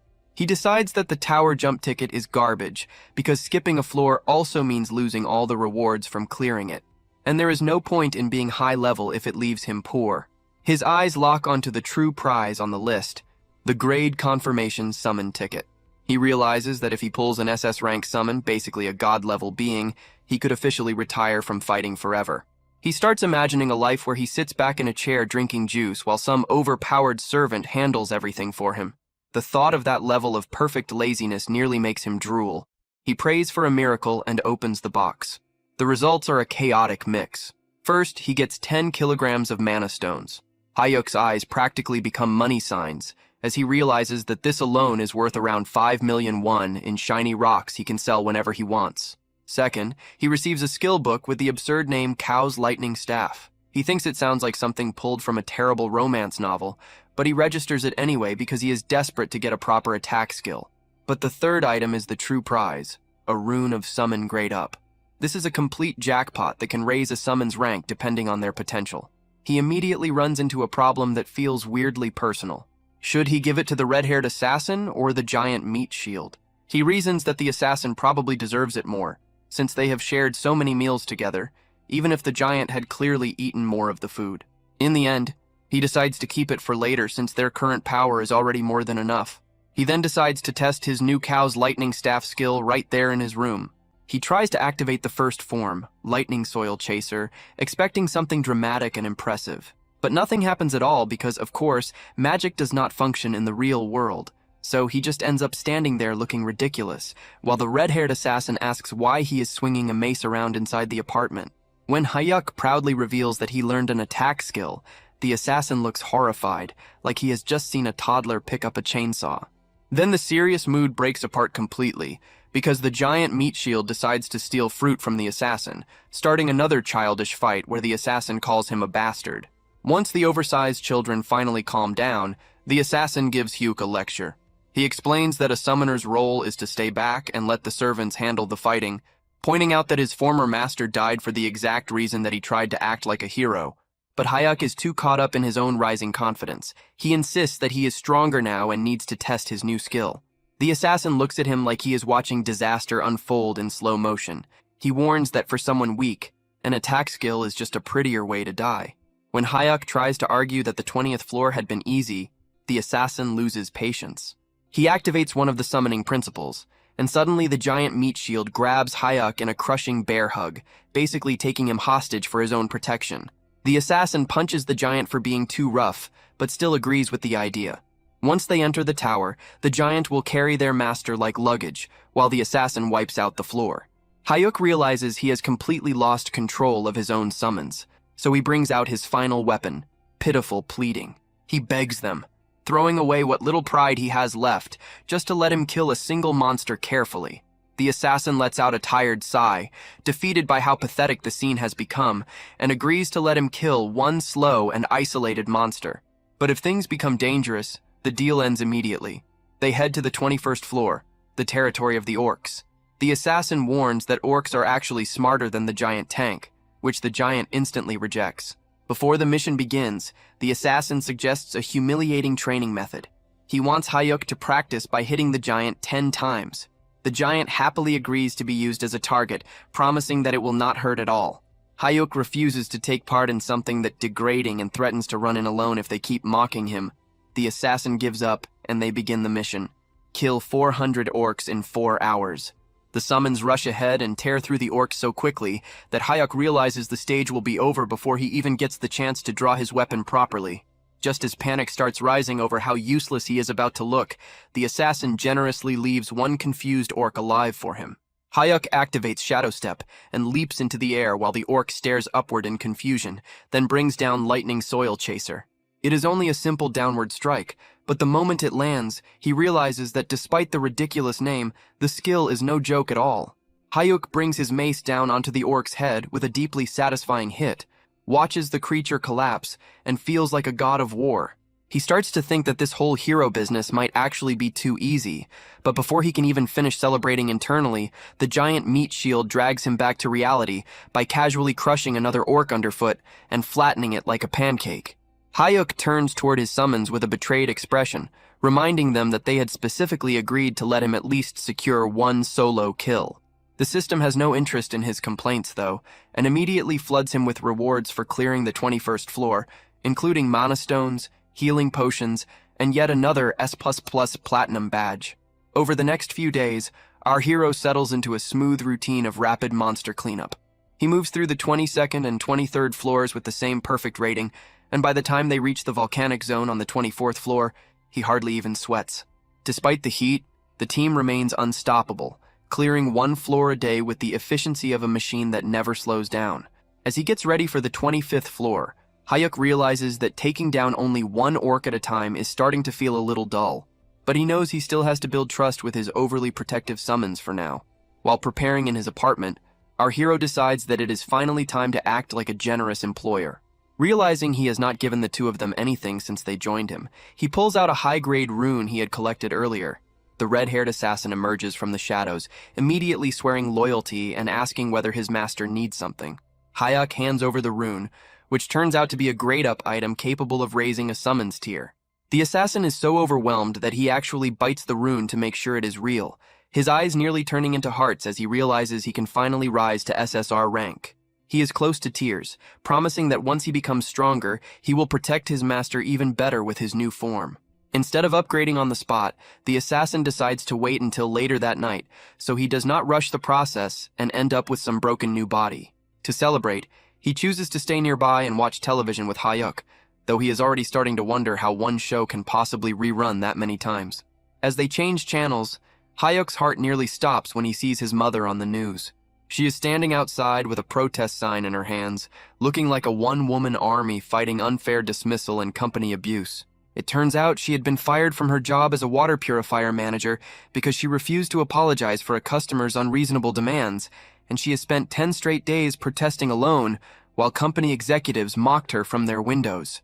Just as the news shows her reaching the edge of her patience, a polished lawyer from one of Korea's top law firms approaches her. He claims to be involved in a support project for socially disadvantaged people and offers to take her case for free, even promising to deal with the media side of it as well. His mother is suspicious at first, but she chooses to commit fully to the fight for justice. Back at the apartment, Hyuk is drowning in guilt, wondering what the point of having two sons is if their mother still has to suffer alone out on the street. The red-haired assassin immediately pulls out 2 knives and offers to pay the company executives a very violent visit, but Hyuk manages to stop him from turning it into a massacre at the last moment. Our hero starts calculating how many mana stones he would need to sell to cover any hidden legal costs. But then his father calls with even stranger good news. Not only is the lawyer free, but the best hospital in the country has suddenly chosen his father for a fully funded hip surgery and rehabilitation program. Before Hyuk can even process this sudden wave of good fortune in the family, he calls his younger brother, who reveals that he has just received a huge national scholarship from the Awakened Management Department. Hyuk quickly realizes that this is not just random kindness from the universe. Luck on this level has the government written all over it. He arranges a quiet meeting with the agency's team leader, and over a meal, he goes straight to the point and asks why they are interfering in his family's lives. The team leader does not even bother pretending otherwise, explaining that if Hyuk has problems at home, it affects how he performs inside the tower. He claims this level of support is normal for elite players, but before Hyuk can push back, the man drops a new contract onto the table. It is an ultra-elite special management agreement, and as the team leader grins and suggests they sign it on the spot, Hyuk starts sweating hard. His heart is slamming inside his chest, trying to break free as he faces the captain. The man is so excited that he looks like he might shake straight through the floor, insisting that Hyuk sign the elite team contract immediately. The professional coward realizes the captain came fully prepared to trap him, but he still tries to stay calm by claiming that he lacks both confidence and talent. The captain rises with the weight of someone delivering a final judgment, questioning whether Hyuk is really trying to act modest after setting records no one has ever touched before. Hyuk has absolutely no answer for that. He knows that pretending to be humble after clearing 24 floors with SSS-level ranks only makes him look like a complete fraud. The captain is practically pleading at this point, bringing up the recent incident involving that bastard Choi. He insists that Hyuk deserves full VIP treatment and the protection that comes with elite status. Hyuk tells him to sit down while he thinks it over. For him, the biggest problem is the mandatory video recording required under elite contracts, because he has no desire to see his homicidal summons turned into online celebrities. The captain has already prepared for that concern, promising that the recordings and security arrangements can be adjusted however Hyuk wants. He offers a high-security residence and even personal guards for Hyuk's family. Just as Hyuk's resistance starts crumbling like an old cookie, the captain drops the final bribe. 2 free houses, one for his family and one for himself. Hyuk's brain nearly shuts down at the thought of free property, but he still manages to ask for a little more time so he can get advice before signing away his future. The next morning, the assassin appears looking like he swallowed a glowing purple light.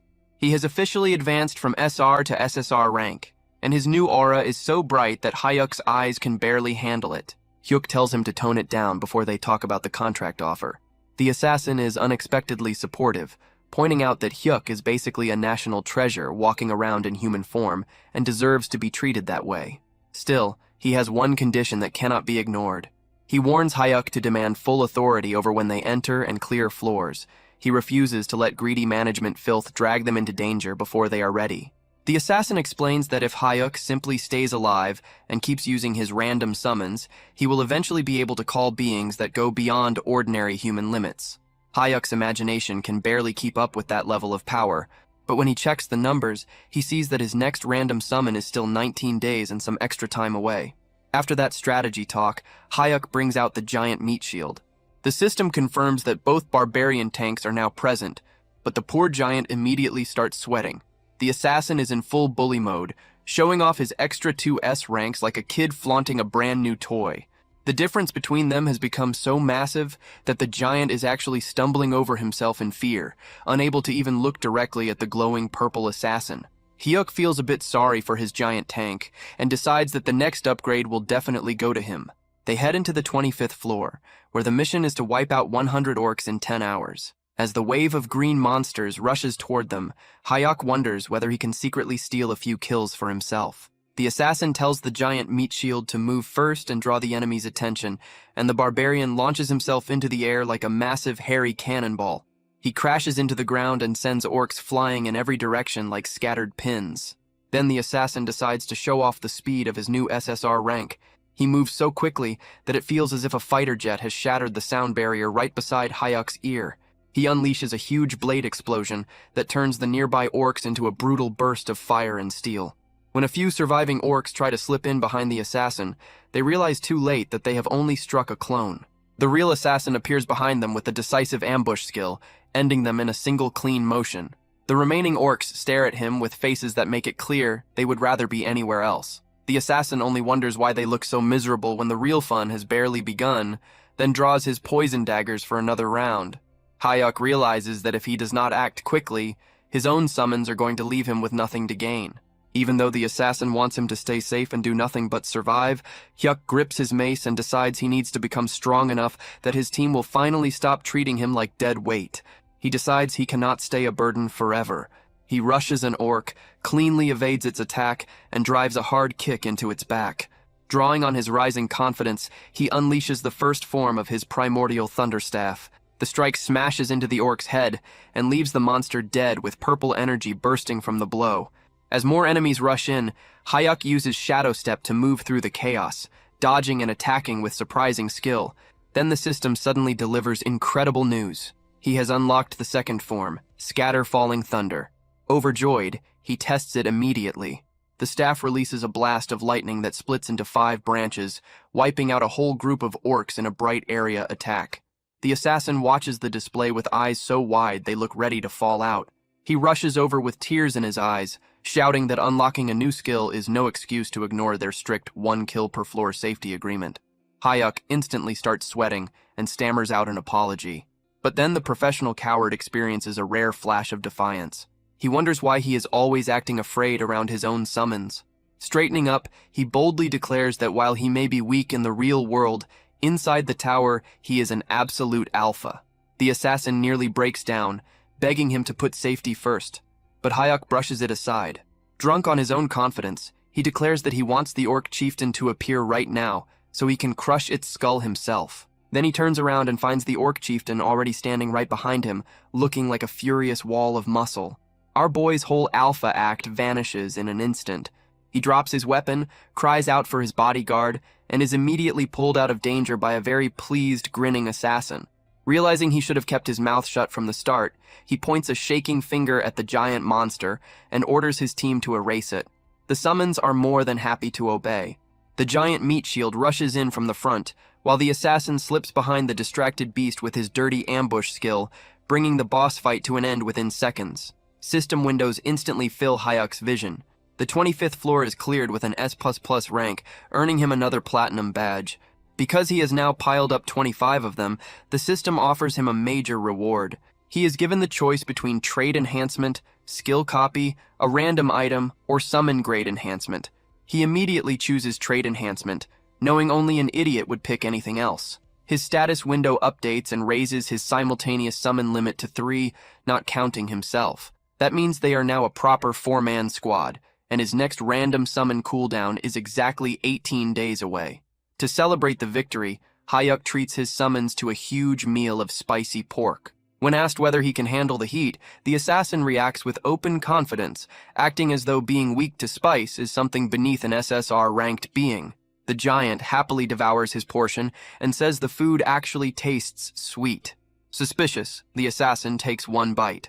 A moment later, he is shaking on the floor and crying as the spice destroys his mouth. The giant looks up at Hyuk with bright eyes and casually suggests throwing the dying assassin in the trash and summoning a replacement. Hyuk only laughs at the betrayal.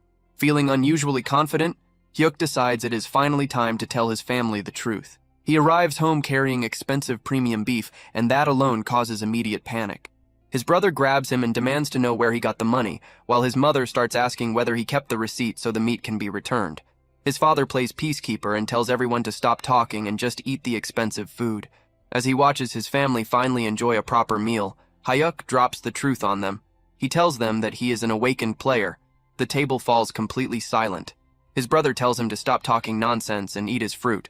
His mother assumes it is some awful joke, and his father asks whether he is talking about a video game. Since words are clearly not enough, Hyuk makes a quick call to the management team leader. Soon after, the whole family is standing in the lobby of an incredibly luxurious association building. The team leader formally tells his mother that her son is a precious national asset and a highly valued elite player. He then leads the stunned family upstairs and opens the doors to a huge, glittering penthouse. Hyuk gestures at the absurd display of wealth and calmly tells them that they live there now, leaving the entire family completely speechless. At the awakened management department, Joo-hyuk finally signed the agreement. Until not long ago, he had never imagined that he would end up accepting an elite contract. Life had turned in a direction he never expected. Team leader Gwang-hail apologized, saying that they could only offer an annual salary of 2 billion won because the starting pay for elite players was regulated. He added that someone like Player Ban should honestly be receiving far more. Joo-hyuk thought to himself that even 2 billion more now sounded strangely normal. His sense of reality was starting to dull. Then he explained that it had been his own decision. He simply was not comfortable with it becoming publicly known that he was the S++ rank record holder. If that happened, his private information would be exposed as well.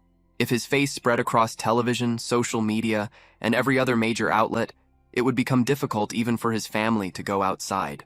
Just imagining that was awful.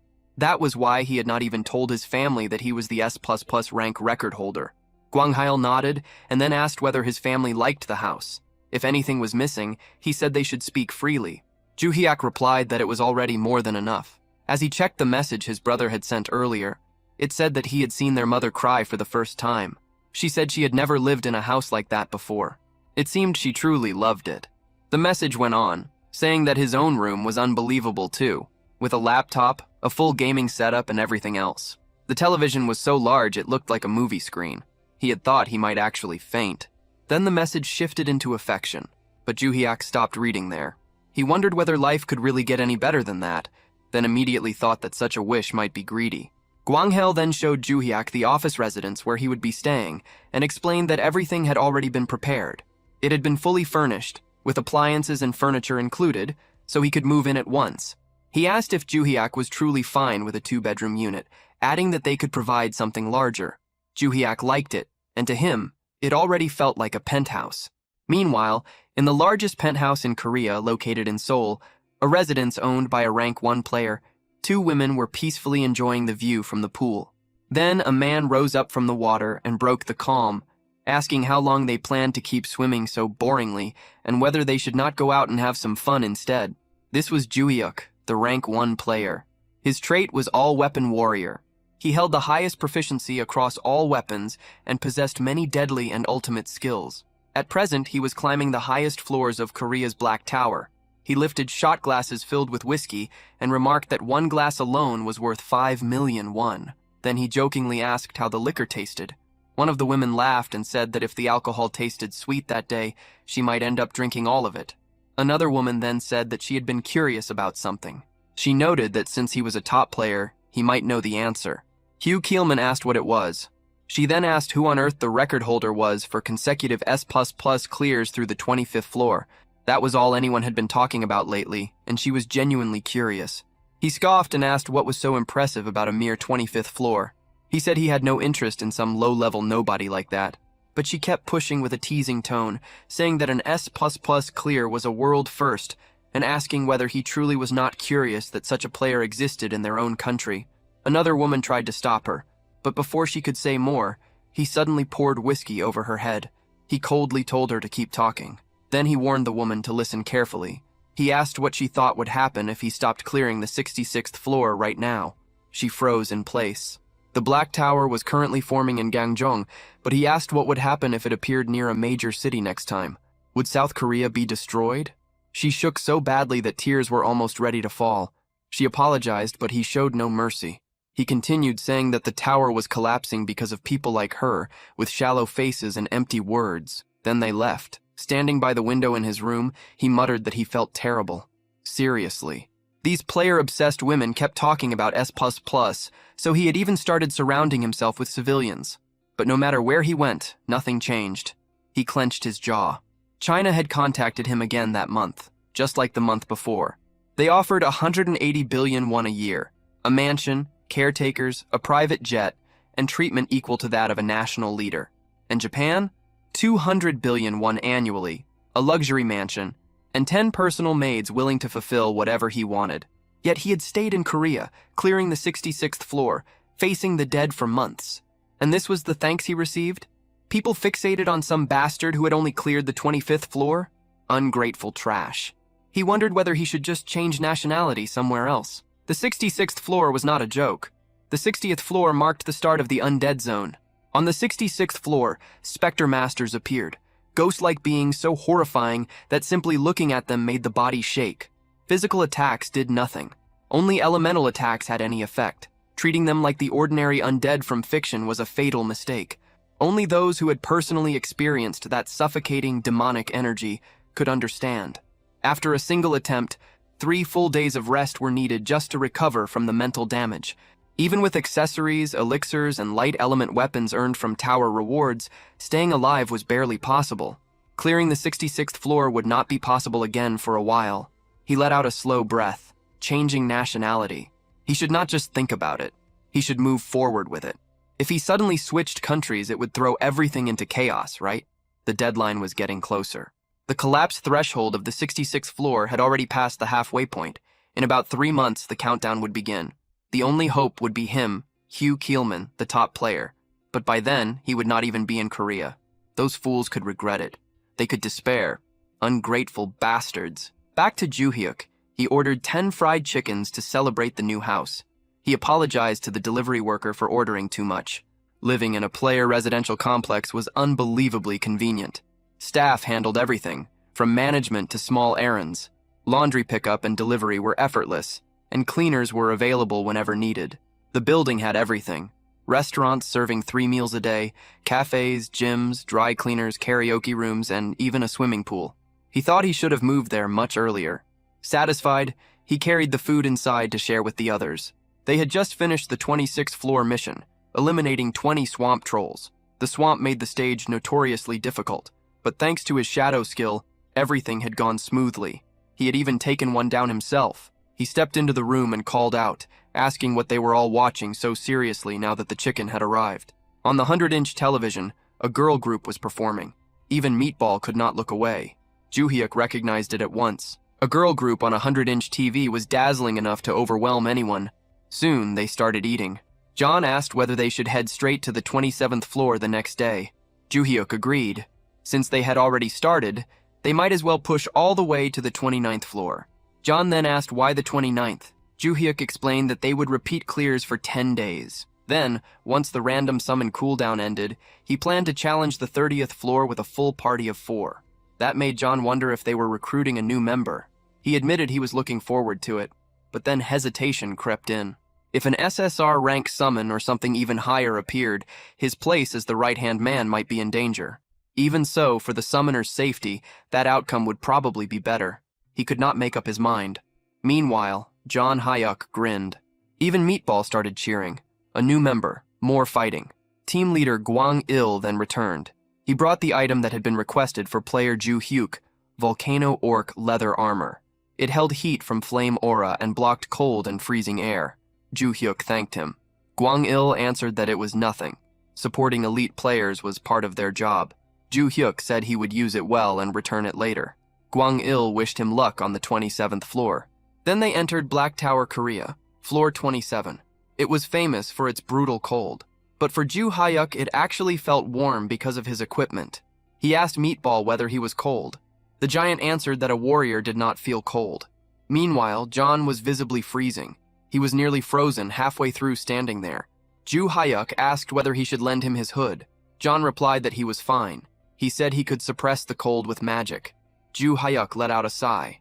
If only he had brains, Meatball would have been a true SSR. John then said that it got better when he moved, and that they should start hunting immediately. He rushed forward. Ju Hyuk muttered that he had thought Mr. Kozak had gone wild because of the cold, but to him it felt like sitting under a heated blanket. Honestly, even moving felt bothersome. Still, he figured he should at least catch one. He moved ahead with Meatball. But within seconds, a notification appeared telling him that he had successfully cleared floor 27. Ju Hyuk blinked in disbelief. Already? John answered in a shivering voice that he had cleared it for his summoner. In truth, he had mostly done it for himself. Then another notification appeared. An item had dropped. It was the Tower-exclusive Roland Kingdom Paladin Captain's Holy Sword. It was a two-handed sword, but it was badly worn down. When Ju Hyuk picked it up, it felt extremely heavy. He could not tell what made it better than his current mace. He decided he would store it for now and throw it away later. Tower-exclusive Roland Kingdom Paladin Captain's Holy Sword. Its effects were increased attack power, sacred fire, spirit stability, and higher critical rate when fighting undead. Its limitation was that those effects applied only to undead enemies. Its durability was extremely low, meaning it needed repair after use. Its special feature was a faint radiance that infused both the wielder's body and sword. Ju Hyuk asked Meatball whether he wanted to try the sword, but the giant muttered that a warrior used his fists. Then Ju Hyuk turned to John and asked whether he needed it. John answered casually that the gear he used was wyvern leather armor and dwarven daggers. He only dealt in top-tier equipment. Both of them were stubborn in their own way. Ju Hyuk thought to himself that selling it really might be the only option. He wondered whether he should go back to the player shop. The sword was so old that he had no idea whether it would even sell. Still, before getting rid of it, he decided he should test it once. John told him to go ahead and wished him luck. Ju Hyuk swung the sword twice, and after just those 2 swings, all his stamina was gone. John nodded and praised him, saying it was impressive, exactly as expected of Summoner Ban. But Ju Hyuk answered that he could not even lift it properly, so the praise made no sense. This man truly had no idea when to stop. Even so, John added that he had done well. After all, physical ability was limited outside the tower. Ju Hyuk then asked whether there was really no way to remove that limit. John paused for a moment before saying that it was possible. If the boundary between the real world and the tower disappeared, that restriction would be lifted. The many towers across Earth would collapse, and reality itself would become the same as the tower. And when that happened, players would be able to use their full power. He looked at him with a serious expression and said that such a thing would be a sign of coming disaster. At the Japanese embassy in Korea, located in Gwanghwamun, a call came in. The message said that the rabbit wanted to leave its old nest and move to a new one. The rabbit referred to none other than the rank 1 player, Hugh Keelman. That was good news. Very good news indeed, the counselor replied. However, he added that the caller would have to bring him over personally. The wolves were watching the rabbit. He told them not to worry, saying calmly that he would handle it. Counselor Tomo of the Japanese embassy gave a faint smile. A storm was about to strike. 2 days later at Black Tower in Gwanghwamun, Republic of Korea, floor 65 had been cleared. Progress stood at floor 66 with the deadline showing 92 days, 13 hours, 34 minutes, and 52 seconds. Jung-Hook felt uneasy as he remembered what John had said about it being an omen of doom. Still, the higher floors were meant to be handled by top players like Hugh Keelman, right? Worrying would not change anything. He only needed to keep climbing at his own pace. So he decided that since they had cleared the 28th floor yesterday, today they would take on the 29th. The 28th floor had been troublesome, with giant trolls attacking from the tops of enormous trees. It would have been difficult for John alone, but thanks to Meatball, they had managed it. Thinking back, Jung-Hook wondered how they had even dealt with those trees. If Meatball had only a little more intelligence, he would have been a true SSR. They had dropped from the trees like chestnuts. John had shouted a warning, and his finishing strike had been clean.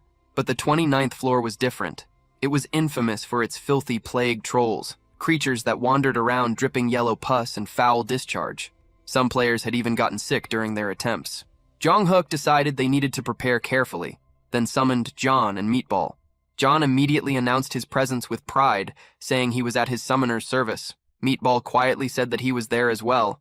Jong-hook muttered for Meatball to please stop calling himself Meatball. Then they entered the 29th floor. Jong-hook asked whether the two of them were really fine without masks. Meatball confidently answered that warriors did not get sick. John replied that he was SSR and that wearing a mask only made it harder to breathe and move, so he would simply accept the risk.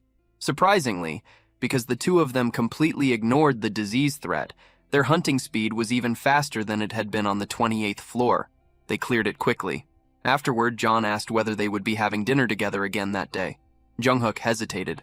Then he apologized. John blinked, clearly not understanding why he was apologizing. Jong-hook unsummoned both of them and mentally cursed himself as a traitor and a terrible employer. He thought they could spit on him if they wanted. But then his thoughts turned to the new house.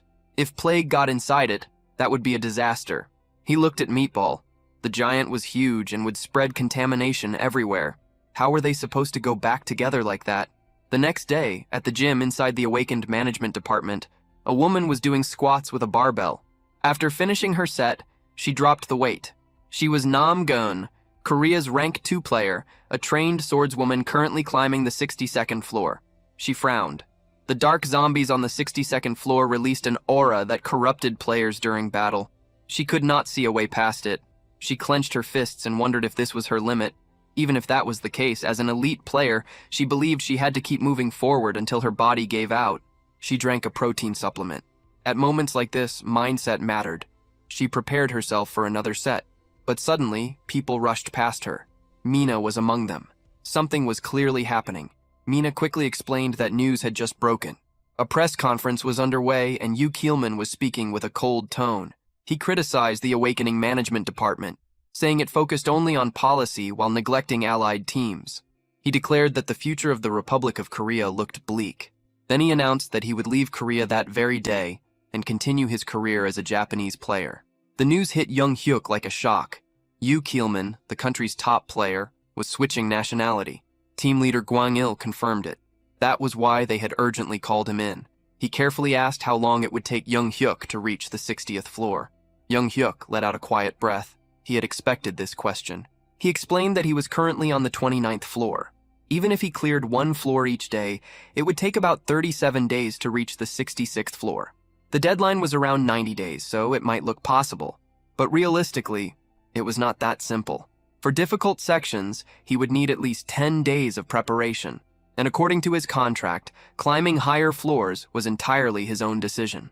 Gwang-il lowered his head in apology. They had just signed the contract, yet he was already asking for something this heavy. Still, the situation had left them desperate. Jung-hyuk thought to himself that seeing that expression only made it harder to refuse. Even so, what seemed impossible might still be forced into reality. At that moment, the door suddenly burst open. It was Nam Gyun. She had rushed in after hearing the news from Mina. She asked immediately about light attribute items from the United States. Gwang-il shook his head. Those items were still extremely rare worldwide. She nodded, apologizing for her urgency, then noticed Jung-hyuk. She realized there was a guest present. Jung-hyuk froze under her gaze. Gwang-il hesitated before explaining who he was. Jung-hyuk quickly bowed, saying he was only there to sell some items. For someone like him, this moment alone felt like a major achievement. He then remembered something. He mentioned that he had obtained an item earlier and offered it for her to examine since she needed light attribute equipment. He showed her the sword. She carefully inspected it and asked if she could take a closer look. Jung-hyuk agreed immediately, his face flushing slightly. She examined the weapon and read its effects. Increased damage against undead and improved critical rate. Her eyes widened. She had never seen effects like that before. Then she placed her hand on his shoulder and asked him to lend it to her just this once, promising to repay him in any way. Jung-hyuk froze completely. Her face was close, far too close. His thoughts stopped entirely. He could not process anything beyond how beautiful she looked. For a brief moment, his mind drifted away from reality. He imagined an impossible future, standing beside her, living a completely different life. But in reality, he was simply standing there, lost in his own thoughts, with an awkward expression frozen on his face. Then she spoke again, asking whether he had just said he would lend her the holy sword. That was when Jung-hyuk finally returned to reality. He realized that he had drifted off into a ridiculous fantasy without even noticing. Startled, he straightened up at once. He quickly confirmed that yes, of course, he would lend it to her.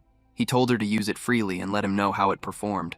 She thanked him warmly, calling him Player Bong, and said that if he ever needed help, he could ask at any time, and she would do whatever she could. She prepared herself almost instantly. She declared that she would challenge the 62nd floor right away.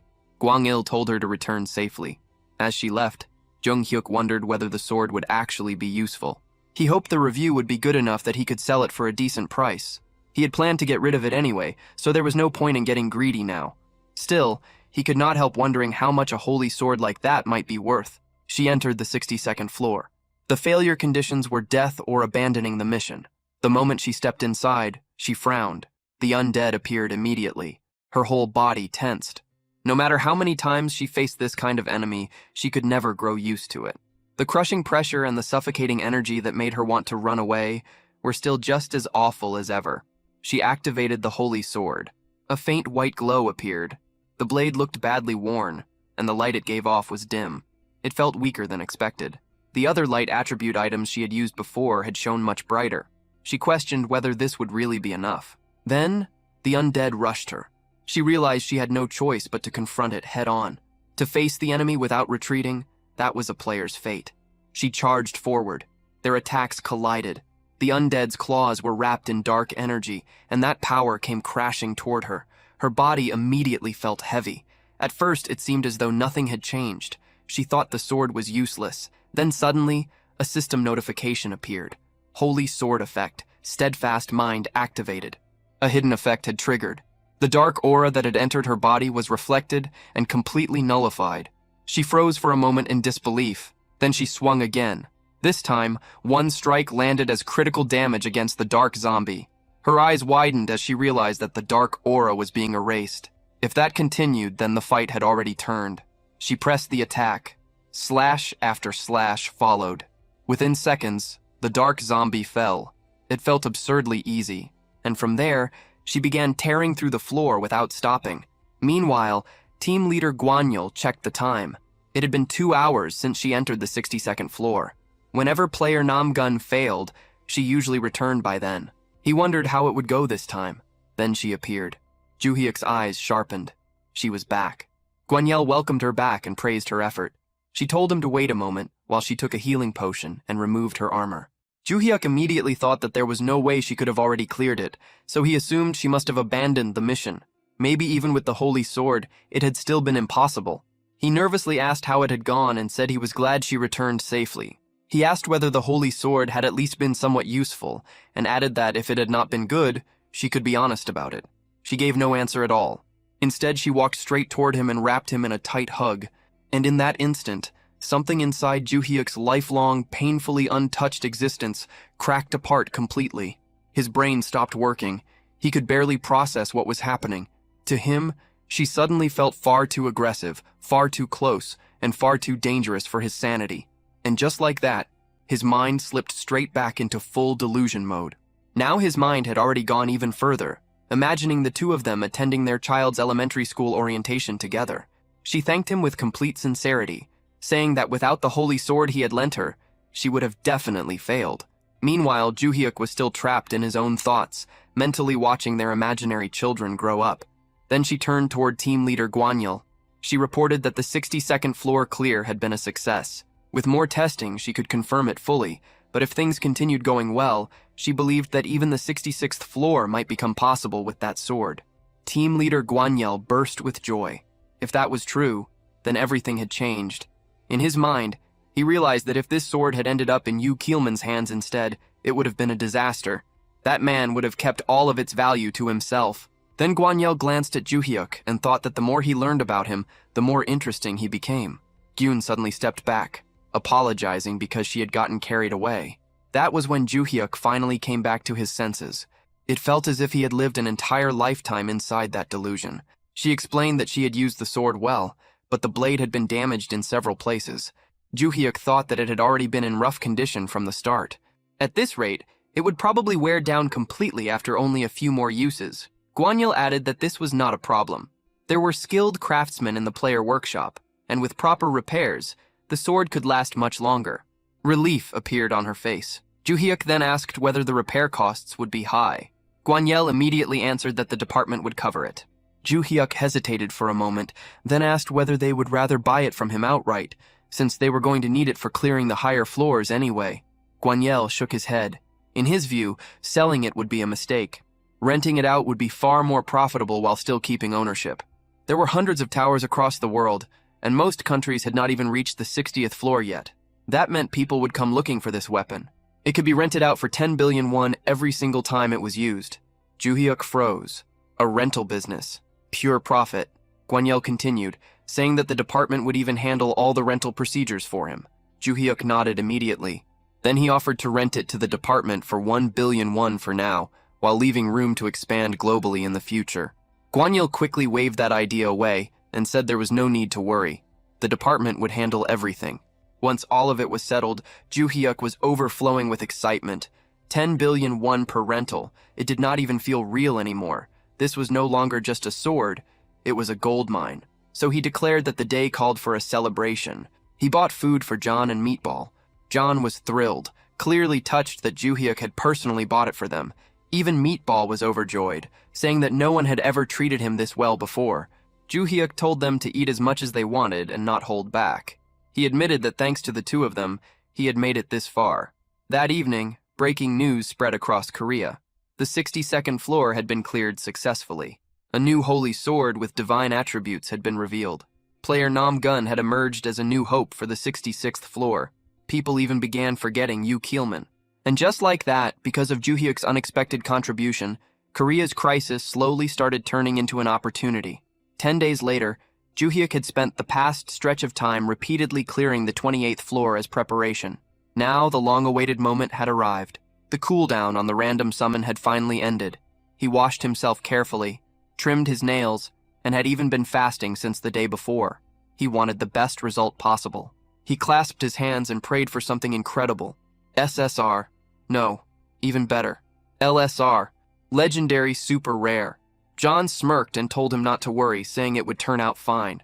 Surely they would not end up with another summon like Meatball. Meatball immediately reacted to that.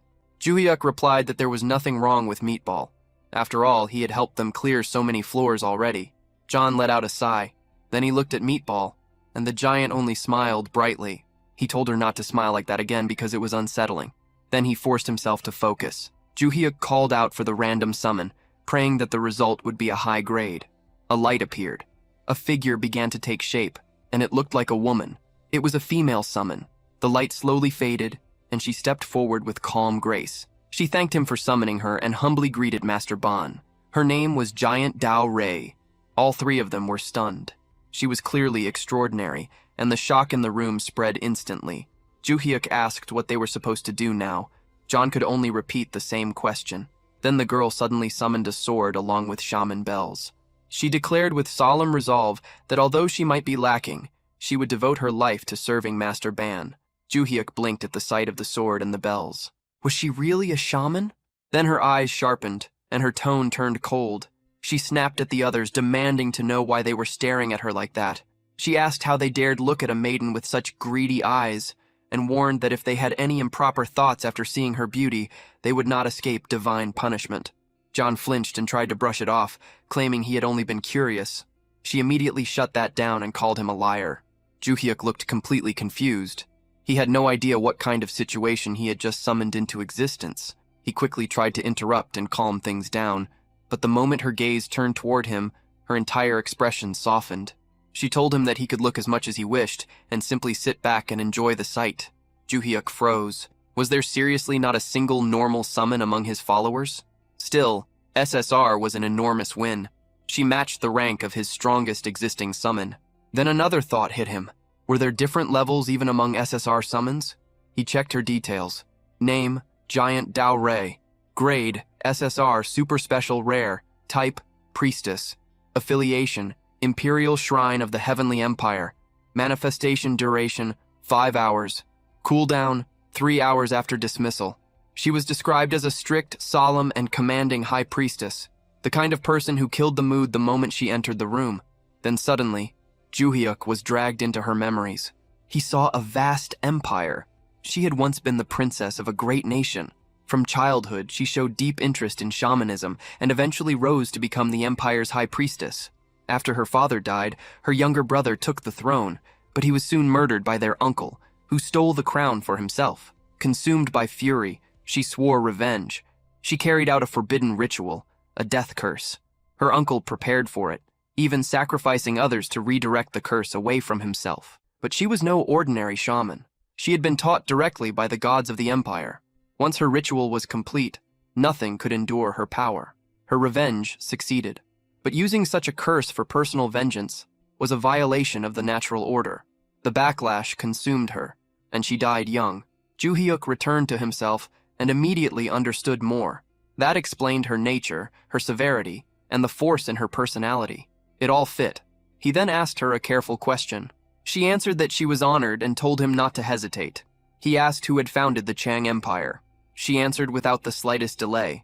It had been the great King Jianlong, the ruler who defeated the wicked Wang and Kim clans and expanded their territory all the way to Goryeo. He had been a great ruler who changed the nation's name from Baekje to Chang. Ju Hyuk asked if that meant the giant founder of later Baekje was the one she was referring to. She slowly nodded and confirmed it. Then Ju Hyuk fell into thought. A parallel world. In her world, later Baekje had unified the three kingdoms instead of Goryeo. Kozak had once mentioned that his previous world also resembled modern Earth. Ju Hyuk kept thinking. The history before the three kingdoms matched what he knew. It seemed that history had split off exactly around that era. It was fascinating. No wonder she carried herself that way. She had literally been a princess. Then suddenly, another thought hit him. He had been fasting since the day before for the summon. Now that everyone was gathered, maybe they should eat some ramen. John agreed immediately and asked for a mild one. Then Ju Hyuk turned to Jian and asked about her choice. She hesitated, feeling that being picky about food went against proper conduct. Meatball said everything sounded amazing. John added that anything made by Master Bong was the best. Ju Hyuk smiled and said he would make it quickly, telling them to just grab a large bowl. Then Jian suddenly exploded. She demanded to know how they could act so shamelessly when they were merely summons. She said they deserved a beating and told them to get lost immediately. How could they allow Master Bong to prepare food with his own hands? Her sudden outburst startled Ju Hyuk. John protested, saying that they were the same rank, so he could not understand why she kept talking down to them. But Jian stepped forward with overwhelming authority. She said she had tried to stay reasonable, but now it seemed she would have to curse them just to make them understand. John immediately backed away. A curse was not something he wanted anywhere near him. In the very next moment, they were all in the kitchen. John declared that he would make the ramen. Even Meatball ended up struggling with the pot. Ju Hyuk let out a sigh. A crazed assassin and a savage warrior. Apparently even these death-defying lunatics still had things they feared. After the meal, Ju Hyuk asked if they should head to the tower. Jian declared that this maiden would serve him with complete loyalty and that he only needed to give the order. Then they entered the 30th floor. Ju Hyuk thought that Jian joining them might actually be a good thing. Kozak was completely intimidated by her now, so maybe that would force him to behave. John warned him not to act carelessly. Jian snapped right back and called him a brat, telling him to mind his manners. John answered that loyalty meant safety first. Meatball then declared that he would handle everything himself and that he would protect the summoner even if it cost his life. Jian heard that and turned to John, saying that although she first took him for ill-bred trash with no manners, his spirit was at least in the right place. John flushed a little and muttered to himself, wondering if the hierarchy had already been settled. The mission appeared. Defeat 18 trolls and 1 twin-headed troll. Time limit, 13 hours. John started analyzing the situation. He wondered how a shaman like Jian actually fought. Based on her past, he assumed it would involve curses. Maybe she would unleash some kind of death ritual on them. Then Jian suddenly summoned speakers. Normally, she explained, she would need a master drummer. But since she was alone, she had to make do with another method. Then she began the ritual. She declared that the god's protection was with Master Bong and ordered the wicked spirits to disappear. Divine energy spread across the battlefield. Meatball's body swelled with power, and his skin turned hard like steel. Even the troll's attacks could not leave a mark on him. With a single swing, he erased more than 10 trolls at once. Jong Hyuk's senses grew sharper. His attacks felt quicker, cleaner, and far more deadly. The trolls themselves began to slow down. He immediately realized that she was applying buffs and debuffs at the same time. He had never seen anything like it before. His fighting spirit surged wildly inside him, so he shouted that it was time for him to hunt some too. He tried to rush toward the trolls, but Jian grabbed him at once. She told him to hold back, insisting that combat was best left to his servants. He only needed to sit comfortably and watch. Jong Hyuk felt frustrated. He only wanted to take down one. But Jian could not understand why he would lower himself to stand beside such lowly beings. She insisted that he must not degrade himself like that. Jong Hyuk realized he was about to miss everything again. He told her to let go, but she refused. He could only curse the situation as it happened all over again. Before he could do anything, the mission was already finished. A level-up notification popped up. Jong Hyuk let out a sigh and thought bitterly that he had not managed to defeat even one enemy. He felt that he should have ignored her and forced his way in. Then Jian looked at him. She asked whether he was displeased. Her eyes shook visibly. She looked as though she might start crying at any second. Jong Hyuk froze. For a moment he could only stare, realizing that she really did look like she was about to cry.